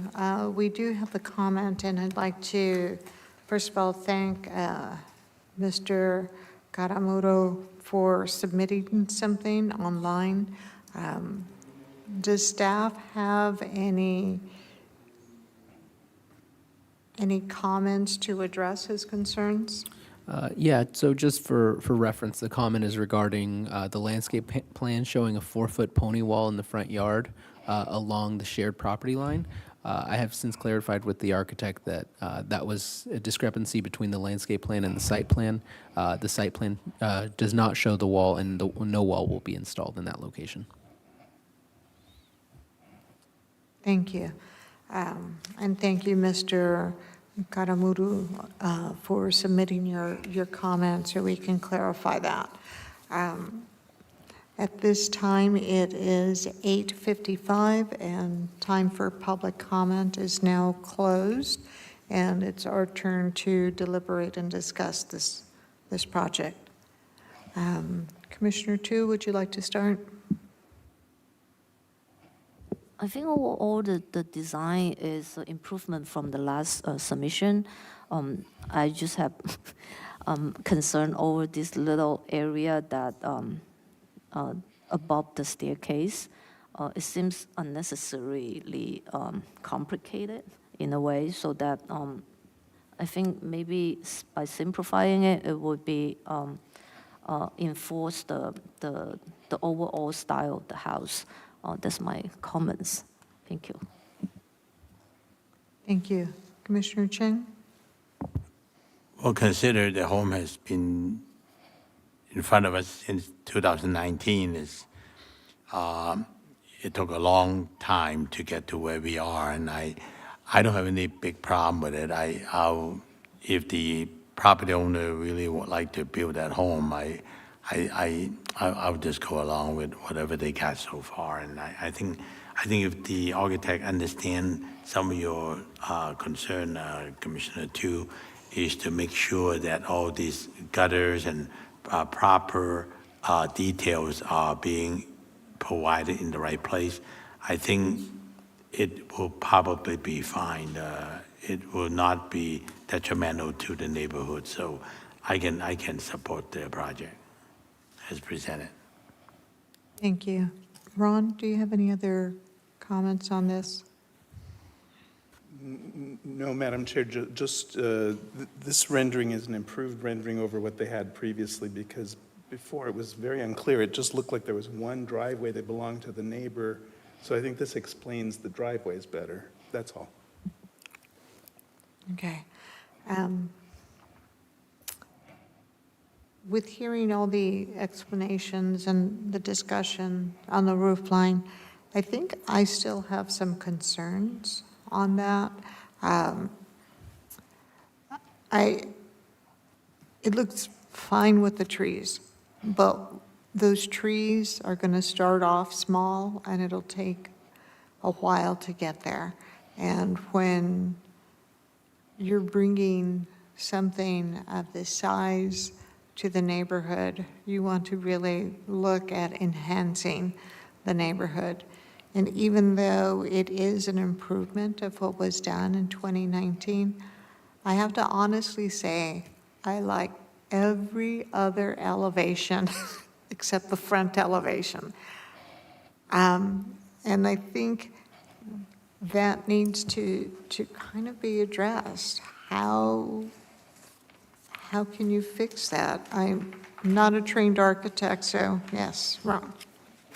Madam Chair, I might offer a suggestion that instead of the little dormer, maybe it becomes a dormer that's more similar to the downstairs bay window, so a bigger element in that area.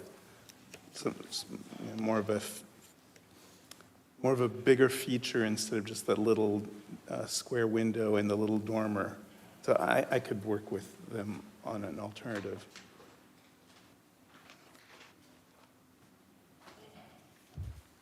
And with that, do you think that would suffice, or do you need something to the right, on the right side of the building, on the second floor as well, to try to balance that? That is, I'm sorry, Commissioner, that's the attic space of the living area. There's not much treatment you can put there. Yeah, and I think when we look at historic homes, they have done things to attic spaces, non-living exterior, where they added some type of architectural feature or something, even though it wasn't livable space, they beautified the areas. And when you're looking at, yeah, if you're looking at a French chateau, I heard a presentation about the French. The reason why they have so much roof is because the property taxes were based on the square footage below the roof line. So the French buildings had apartments 1 or 2 stories above where the roof line started. So, that was an issue to do because of the property taxes. Here, we don't have that, and even with French architecture, that you do have a little bit more balance, and I'm not getting it. And if the other commissioners want to move forward with this, it's up to them to try to, yes. City architect has a good idea that actually this, if you like rotate it and turn it into like a dormer in like an element simulating the ground floor element, it would be much more appropriate, and it actually is a traditional style dormer. It is a regular building element to place in the attic area. Does that make sense? So it's just like a dormer. And you're talking 1 or 2? Are we talking about the dormer on the stairway? Yeah. Not two, but another idea is to flip this bathroom The city architect has some ideas, and that window. and I think it makes sense. Yeah. And there will be window here. Yeah, so that would animate that side a little bit and then create a bigger, like a gable dormer here. Yeah. The orientation of this dormer is wrong because it has created so many angles for that roof. It created a lot of complexity to it. That's why I thought like just like a dormer in this orientation, it would help. And if you add another window there, that would kind of like have a more vibrant elevation. So Ron, are you saying that you have enough direction to try to change the way that second story is? And as the applicant, would you be willing to work and follow the direction of our city architect? Yes, I've been working with him on the revisions and all the other stuff. Okay. Sure, I can work with him. So if I hear correctly, we can conditionally approve that with that particular condition, that the applicant is going to work with the city architect to refine the front elevation. If the applicant and the architect feel comfortable and this party feel comfortable, I think we can move forward that way. And I'd like to be specific, the second story of the front elevation, to add some balance and rhythm to the building. And Correct. Ron has showed us some examples here, and, if we can get a motion, if we're so move forward, then we can do that. So, is there a motion? Commissioner, you want to give it a try? You want to make a motion, now second it. Yes, I can make a motion to approve the project, planning case number PL 15-080, site plan review, with the condition that the applicant will work with city architect to improve the second floor east elevation, to revise the dormer currently on above the staircase, so that it would work with the overall style of the project better. Do I have- I can second the motion that, that the applicant will work with staff and the city architect to improve the elevation of the front. So that's fine. Wait, roll call, please. Commissioner Chang, Yes. Commissioner Tu, Yes. and Chair Romo. Yes, Motion passes 3-0. thank you. Thank you.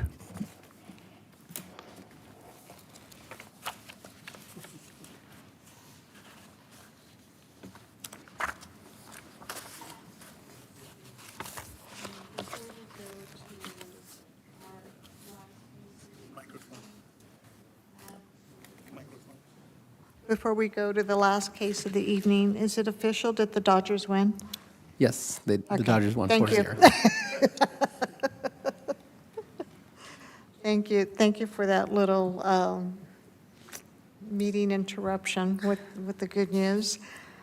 So we're going to move forward with item E, 902 East Mission Road, planning case number PPD 23-004, precise plan of design, applicant Mission Vantage Estate LLC. And this presentation will be made by Mr. Cervantes. Thank you, Chair Romo. Good evening, members of the Design Review Commission. The public hearing item before you tonight is for a precise plan of design to allow for the construction of residential and commercial condominium units at 902 East Mission Road, planning case number PPD 23-004. The project site is located at the southeast corner of East Mission Road and South Charlotte Avenue and is zoned C3 for commercial and limited light manufacturing on a property that is currently undeveloped. The subject property is neighbored by C3 zone properties to the north and west, R1 to the south, and the Rubio Wash and the city of Rosemead to the east. The proposed project is for the construction of a new one-story commercial building totaling 1,635 square feet and a three-story residential building with 5 residential units. The C3 zone allows for mixed-use developments with ground floor commercial uses and residential uses located on the second and third floors. At the October 14th, 2024 meeting, the Planning Commission approved a tentative track map for condominiums, as well as an affordable housing agreement and density bonus. The applicant has also been granted a density bonus and concessions. The proposed project has been reviewed for compliance with the San Gabriel Municipal Code, development standards for the R3 zone, and meets the requirement for total floor area ratio, height setbacks, and open space. The development standards shown in red boxes on the screen are part of the request for a density bonus and concessions, which were granted by the Planning Commission. State law allows an applicant to seek a density bonus when affordable housing units are provided as part of a development project. State density bonus law allows a housing development providing more than 24% of units at a rate that is affordable to lower-income households as defined in the Health and Safety Code, a 50% density bonus. The project's base density allows for a total of 3 units. The project applicant is providing 1 affordable unit and making them eligible for a density bonus of 50% or 1.5 units. Per state density bonus law, density calculations resulting in fractional units shall be rounded up to the next whole number for a density bonus of 2 units and a project total of 5 units, with 1 being reserved for a lower income household. A lower income household is one whose household income does not exceed 80% of the area median income and is adjusted for household size. The agreement will ensure continued affordability of the unit for the amount of time required by state law, which is 55 years. If the owner decides to sell the affordable unit, the agreement must be amended. In addition to a density bonus, state law also allows an applicant providing at least 24% affordable units to request 3 concessions, which allow for reduction in site development standards or modification to zoning code requirements that exceed minimum building standards. Meaning an applicant cannot request a concession from a minimum building code requirement such as reduced ceiling heights, reduced energy efficiency requirements, or reduced egress requirements. The Planning Commission granted the following concessions. The first was a waiver from the requirement that multifamily residential uses are only permitted on the 2nd and 3rd floors above ground floor commercial uses for mixed-use developments in the C3 zone. The project applicant is proposing a mixed-use development with the residential and commercial uses being separated in 2 different structures. The second concession is a waiver from the maximum floor area ratio for residential uses, which is capped at 50% of the total net lot area. The residential floor area for the project is 72%. The third concession is a waiver from the requirement for a 10-foot landscape buffer abutting single-family residential uses. The project is proposing to meet the required setback. However, the required landscape buffer will instead be used as a walkway and private open space area for each of the residential units. State density bonus law also establishes a maximum number of parking spaces that shall be required, as well as an additional parking concession beyond what has been requested. The parking table shown here shows the calculations for residential and commercial components of the project. Per the maximum residential parking table on the previous slide, the project would require a maximum of 8 parking spaces for the 5 residential units, 4 parking spaces for the retail unit, and 8 spaces for the unit designated as a restaurant, for a total requirement of 20 spaces. As part of their parking concession, the applicant is proposing to provide 9 commercial spaces and 6 residential spaces for a total of 15. The project itself is designed in a contemporary architectural style with a commercial component located along the street frontage for direct pedestrian access from Mission Road. The residential component is oriented toward the rear of the property, with the required open space being located away from the commercial building and Main Street. Building materials proposed on the commercial building include crystal white La Habra stucco, aluminum storefront windows and doors, and 6-inch shiplap cement siding in black ash color as an accent. The residential component will feature similar colors and materials, with the front and rear facades being clad primarily in vertical board and batten siding, alternating between slate, pebble, and black ash colors, and the side elevations being clad in crystal white La Habra stucco to match the commercial building. The parking areas as well as the street side setback will be landscaped with 3 blue hibiscus trees, 3 camphor trees, and 2 pink trumpet trees, as well as a variety of shrubs, vines, and ground cover materials. Open space for the project is provided in the form of landscaped areas along Charlotte Avenue to screen the parking lot and trash enclosure. Private open space for residents is provided at the rear of the property in individually enclosed areas to provide independent access to and from each of the residential units. The general plan land use designation for the subject lot is commercial and limited light manufacturing. This land use designation allows mixed-use developments with maximum allowable density of 25 dwelling units per acre. With the increased density, the proposed project is consistent with a density ratio of 19 units per acre. Additionally, the proposed development meets land use goals 1.5 and 1.9, housing goals 2.1 and 2.2, economic development goals 4.1 and 4.2, and community design goal 10.4 of the City of San Gabriel General Plan. The project was reviewed for compliance with the California Environmental Quality Act. This project is exempt from the requirements of CEQA per guideline section 15332, class 32 for infill development, as it meets all of these criteria, including that the project would not result in any significant effects relating to traffic, noise, air quality, and water quality. Technical studies evaluating the potential for each of those impacts were prepared by MDCOM Corporation and peer-reviewed by city-selected consultant Michael Baker International. Based on the studies provided, the city and associated consultants concluded that the proposed project meets the conditions for a Class 32 exemption. This item was noticed on the project site, advertised in the October 17th, 2024 edition of the San Gabriel Sun, and a notice was sent to all property owners and tenants within a 500-foot radius. Tonight's agenda was also posted at City Hall, the Post Office, and the Public Library. With that, staff recommends that the the Design Review Commission adopt a resolution to the Design Review Commission of the City of San Gabriel approving planning case number PPD 23-004 to allow for the construction of a mixed-use development at 902 East Mission Road, subject to the recommended conditions of approval. That concludes the presentation. Thank you very much. Commissioner Tu, do you have any clarifying questions for staff? No question for staff. Thank you. Commissioner Chang? Are there any specific commercial use for the two commercial property at this time? Do we know what the proposed use is at this time? At this time, they've only been designated as one retail and one restaurant space, but no specific tenants yet. Okay, thank you. No questions for staff. The applicant here? The applicant is here, and they also have a presentation.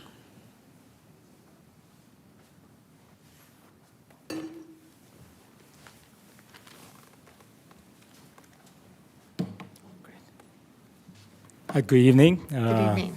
Yeah, thanks, board member and staff. My name is Eric Chen. I'm with CDA plus PDG. We're located at 17528 Roland Street in City of Industry. We're the architect for the project. And first of all, let me thank the board member that allow us to have this opportunity to be here.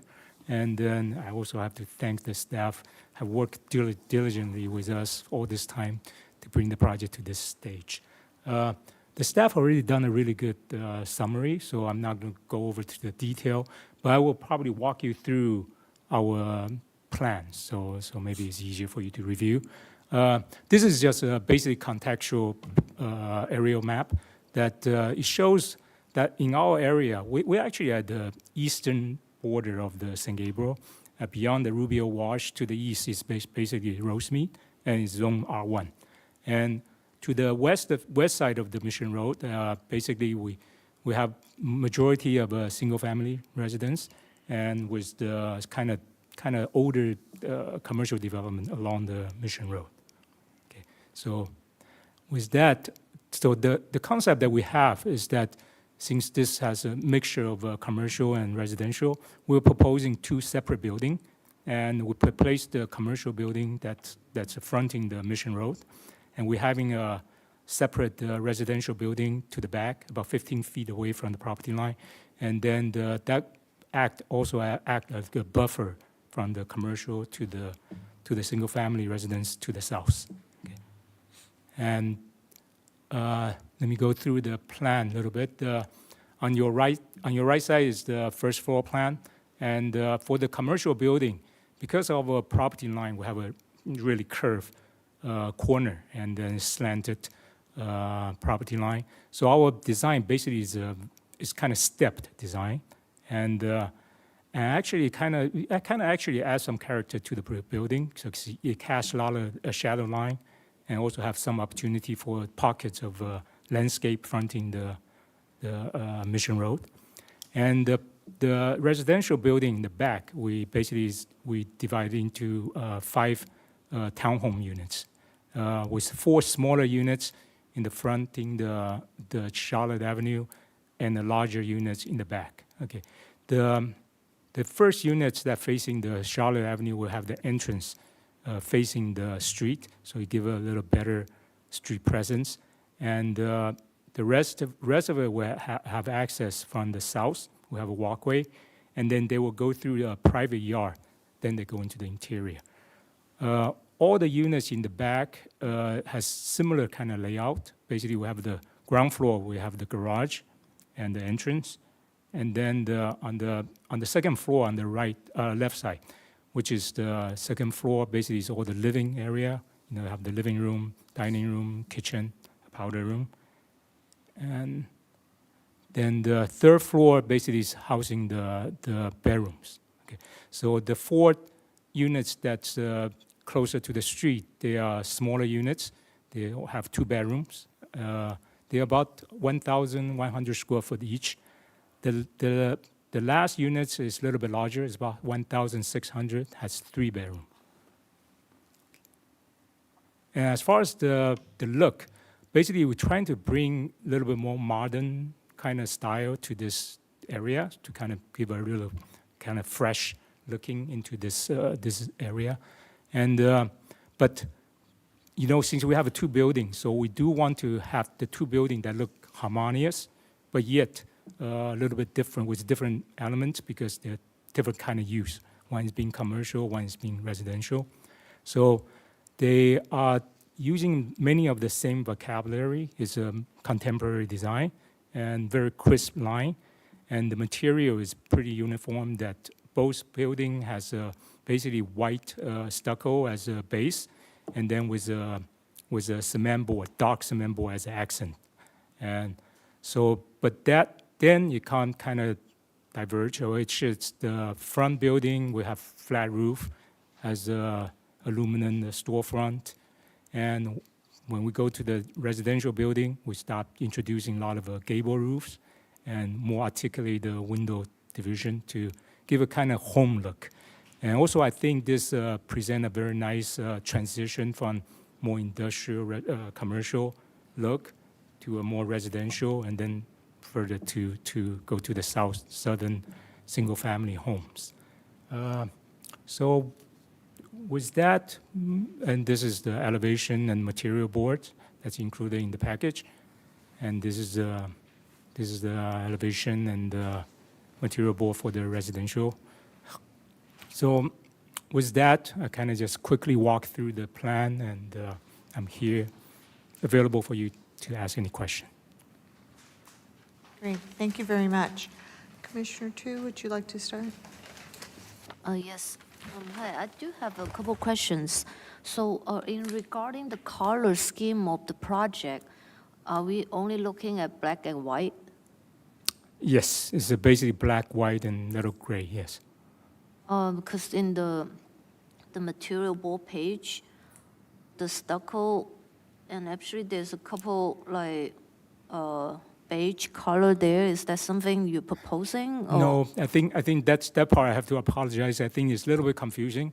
They're using the actual stucco to show the texture. Basically, it's a fine sand finish for the stucco, but the actual color is the one that next to it is basically white color. Okay. So that's apologize just for that showing confusion, The yeah. texture. Huh? Just for the showing the texture of Texture, the stucco. yes. Okay, I see. Another question is also regarding the color.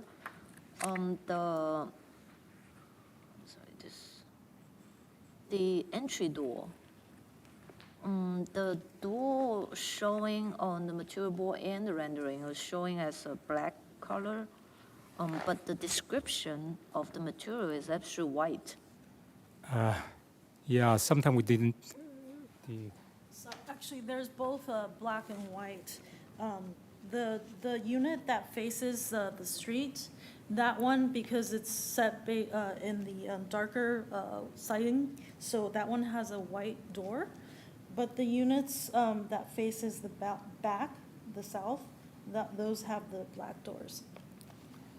To Okay, kind of so give it a only contrast. the end unit. Yes, has only the one that's facing the street that has the the white door. White door against to the black siding.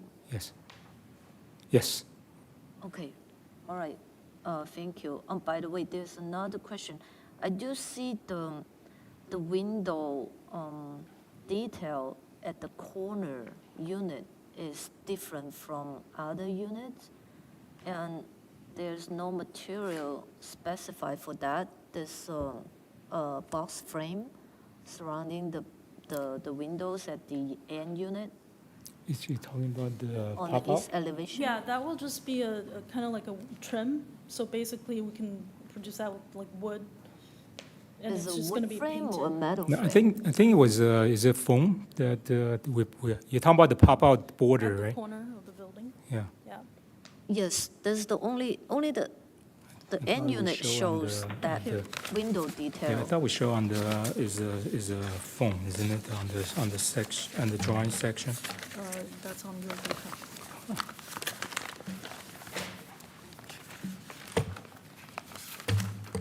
I think there is let me double check on this. On the east elevation. Is it? It's and not this the one? Okay, north oh. elevation. So do we have a detail on that one? We don't have for that specific one. Oh, it's basically it's a framed border that's It's a decorative, just, Is it metal frame or like a wood frame? it's most likely wood frame and then probably clad, probably with a stucco finish. What finish? Wood, Sorry. wood foam, I think, at this time. With the stucco finish. Stucco finish, because it's really thin. We're talking about at the corner, right? Which one? Which one? yeah. Yes. Corner. These ones. It has those window details. Oh, wait, this is a thin. Oh, I'm not sure what, Wood, do you know? painted wood, Yes. painted wood. You know, Different from other units. That's why I was wondering what was the design intent for that. I think is, I'm sorry, there's, because there's another designer who designed the detail things. I think it's just trying to add some accents to the corner. It is looks like is because of that unit is a bigger unit. It deserves a different treatment. I'm just wondering what is the material, because it seems like a really thin frame that is Yes. hard to achieve with your. I think it will be a metal Stucco. if that, yes, I'm sorry, I apologize. I think it will be some kind of metal kind of frame. Okay. I don't have other questions. I think overall the design is really neat. I only wish that there's a little more color to it, because the elevation and the rendering, I thought I'm looking at like a black and white version of the drawing. So if you look at the actual material you guys selected, it seems like they have different shade of gray to it. It's not that black and white, so hopefully the project will come out better than the rendering looking. Thank you. Thank you. Commissioner Chang? I think overall it's a very attractive building, and it's Commissioner Tu already hit most everything I was going to ask. Maybe just consider bringing another color to it or something, or getting the right color, make it look a little bit more interesting than just pure black and white. So that's my only comment. Other than that, I think overall it's good, it's beautiful. Thank you. My comment is going to be similar to one I said a little earlier on another project, the condominium project. You show private open space, but there are no improvements on that. And so when you're adding something that is supposed to elevate, green the environment, and you have no improvement, some people might think, oh, I don't have to add an improvement, and I like the dirt. So I think that's something to help elevate the units to have actual improvements. You do show, the screening around the trash enclosure as part of your open space. The narrative, it talked about the screening for the trash receptacles, the trash enclosure as part of the open space. That would be an inactive open space, but I think that might be a push calling it open space. It's landscaped area it's- and. Yeah, I think but it was but it- categorized Yeah, wrong. but it's, It it's is- adding to your calculation of your open space. So I think to have some type of work being done with this, with your architect, with your landscape architect, and get that approved with the city landscape architect on this is a way to go forward to make sure that that open space is being used for open space, not for,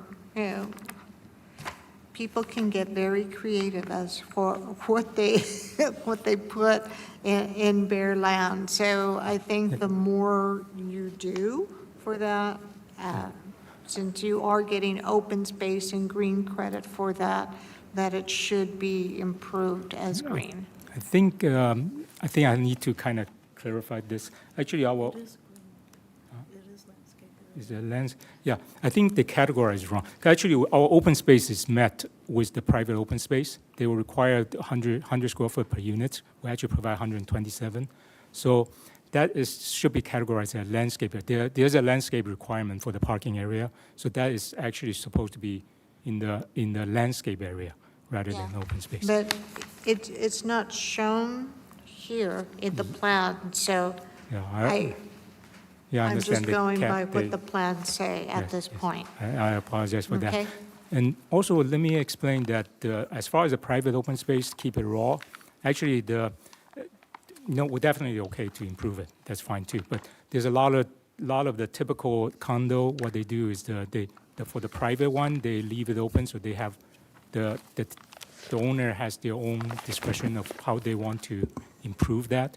And usually the HOA will have a limitation, like you have to improve that area within 3 months or something like that, and it has to be approved by the HOA. So, but definitely we could, I guess it depends on the owner, we could improve it, but sometimes you kind of want to leave some personality to customization to the owner. So that was one of the reasons that we leave it raw, and but I think we can go either way if that's necessary to get this approved or anything. And we're definitely okay working with the city architect on further minor improvements. Yeah. Yes. Okay. Thank you, thank you. Any other questions for the applicant? Okay. Do we have any public comments? We do have one speaker in the audience, Jen Sutu.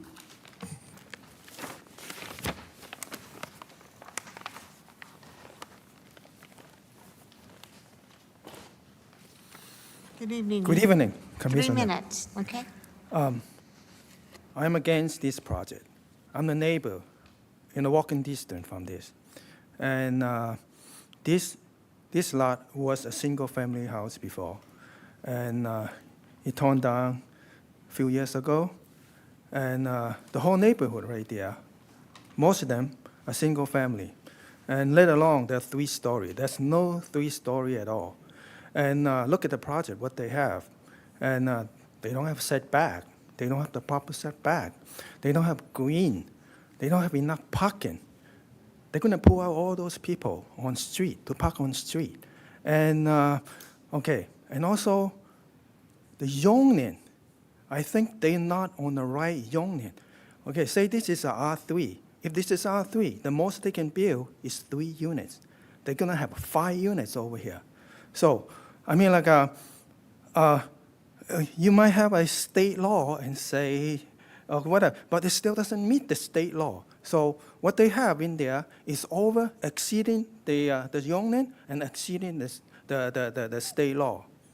So, yeah, that's all I want to say. Thank you. Thank you for taking time and coming here. I do see that this went to the Planning Commission last month in September. Would you like to give us an update on what the Planning Commission did with this Sure. parcel? Yeah, so just to reiterate, the This project went before the Planning Commission earlier this month, at which they requested a density bonus per state law, which granted them a 50% increase, which is then rounded up to 2 bonus units. The project site itself is Zone C3, which does allow for 3-story mixed-use developments. And as far as the setbacks, it is also within the development standards. They're not requesting a waiver or concession from setbacks itself or any height requirements.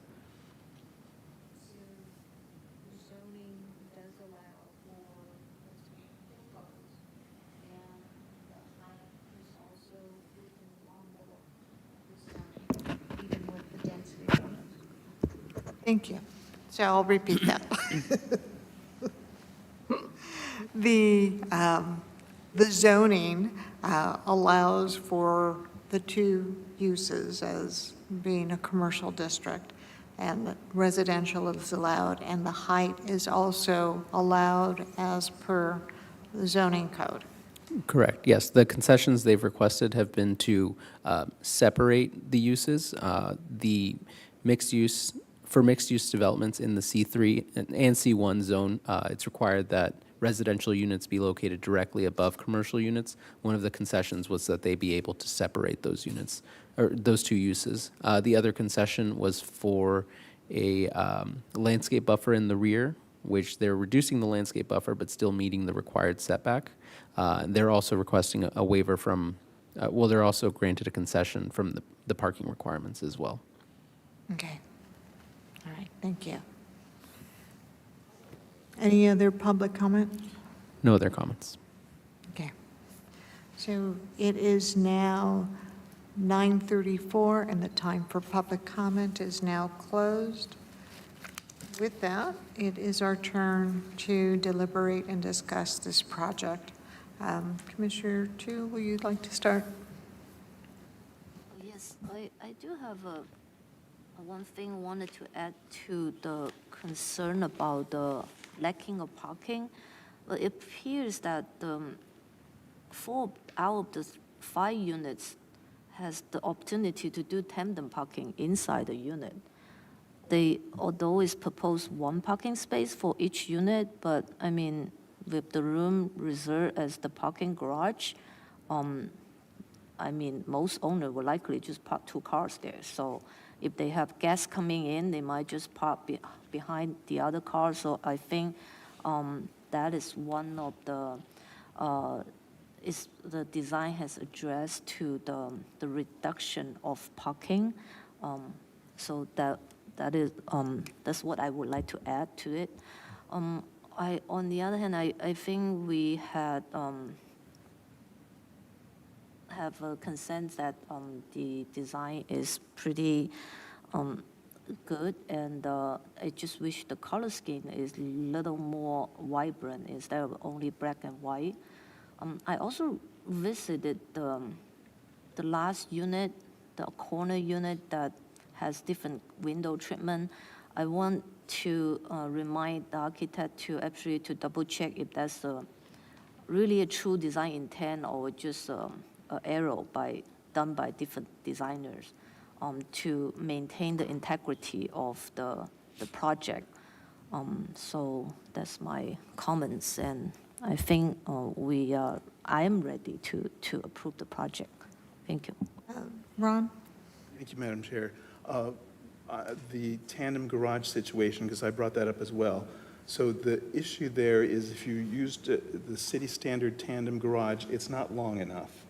But you could fit 2 mid-size or 2 compact cars, but you can't fit 2 full-size cars. So that's why they only counted 1, but you could fit another one.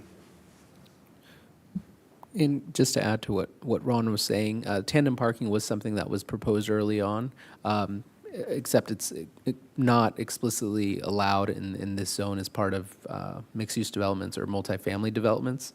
That doesn't necessarily mean that it can't be used as tandem, just that it won't count towards their parking total. Right, yes, that's understood. So, I mean, addressing the neighbors' concern regarding parking, I mean, in real life, people are going to park 2 cars in the garage. That's not going to happen, so, yeah. Thank you. One other idea to add a pop of color, maybe the front doors are not black and white, maybe they're green or red or something like that. That could be an accent. Commissioner Chen? I think overall, the project was well designed. I appreciate that last comment about adding maybe one accent color somewhere and the right thing. The front door may be interesting. Besides black and white, if you add a little bit more color somewhere, will make it much more interesting, per se. But as far as parking, zoning, those are mostly addressed by Planning Commission, not by this body, so I wouldn't, we can put it as a suggestion, but it's not going to be one of the conditions because it will not be acceptable anyway. So with that said, I think I can support the project as presented and recommended also.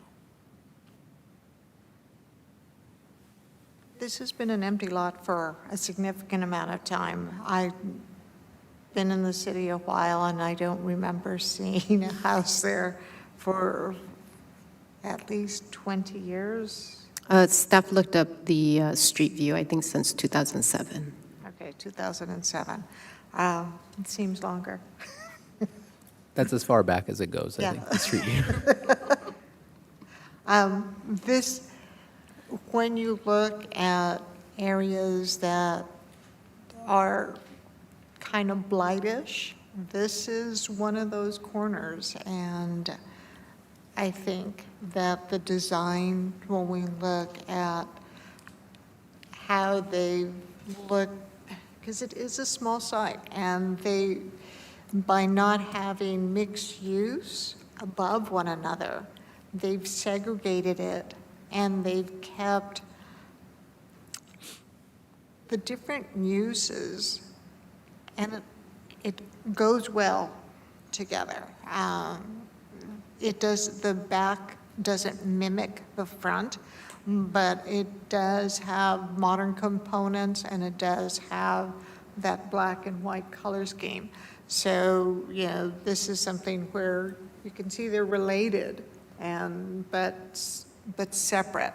And I think the commercial I think they did a good job with the commercial, having that vertical element with the address really helps kind of change up that front facade and goes back to kind of that 1940s, 50s era with the vehicular culture post-World War II. And I think that has that commercial element where you feel kind of a familiarity to it. And the roof line in the back for the residential is something very typical residential, but the design is more contemporary. The colors are contemporary, but I agree with the other commissioners that having a little pop of color, working with our city architect and your architectural team, that could probably be done. But I think there's a lot of thought, and it doesn't look messy. The plans aren't messy.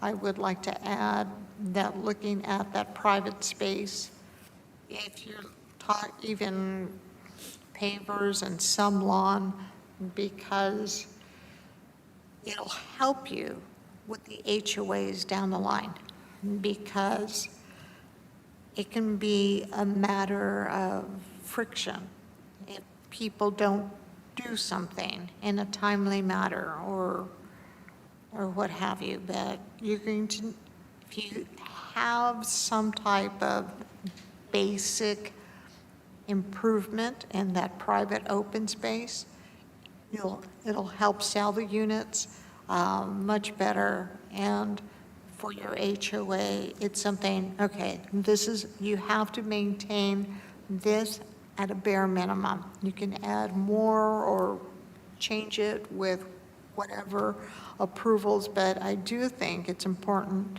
if we're talking about open space, and greening to provide that. I've been walking around the city recently, and people take landscaping for granted, and they take trees for granted. So whatever we can do to help bolster that will make a big difference. With that, I'm going to turn to the commissioners here to see if there's a motion to approve this project.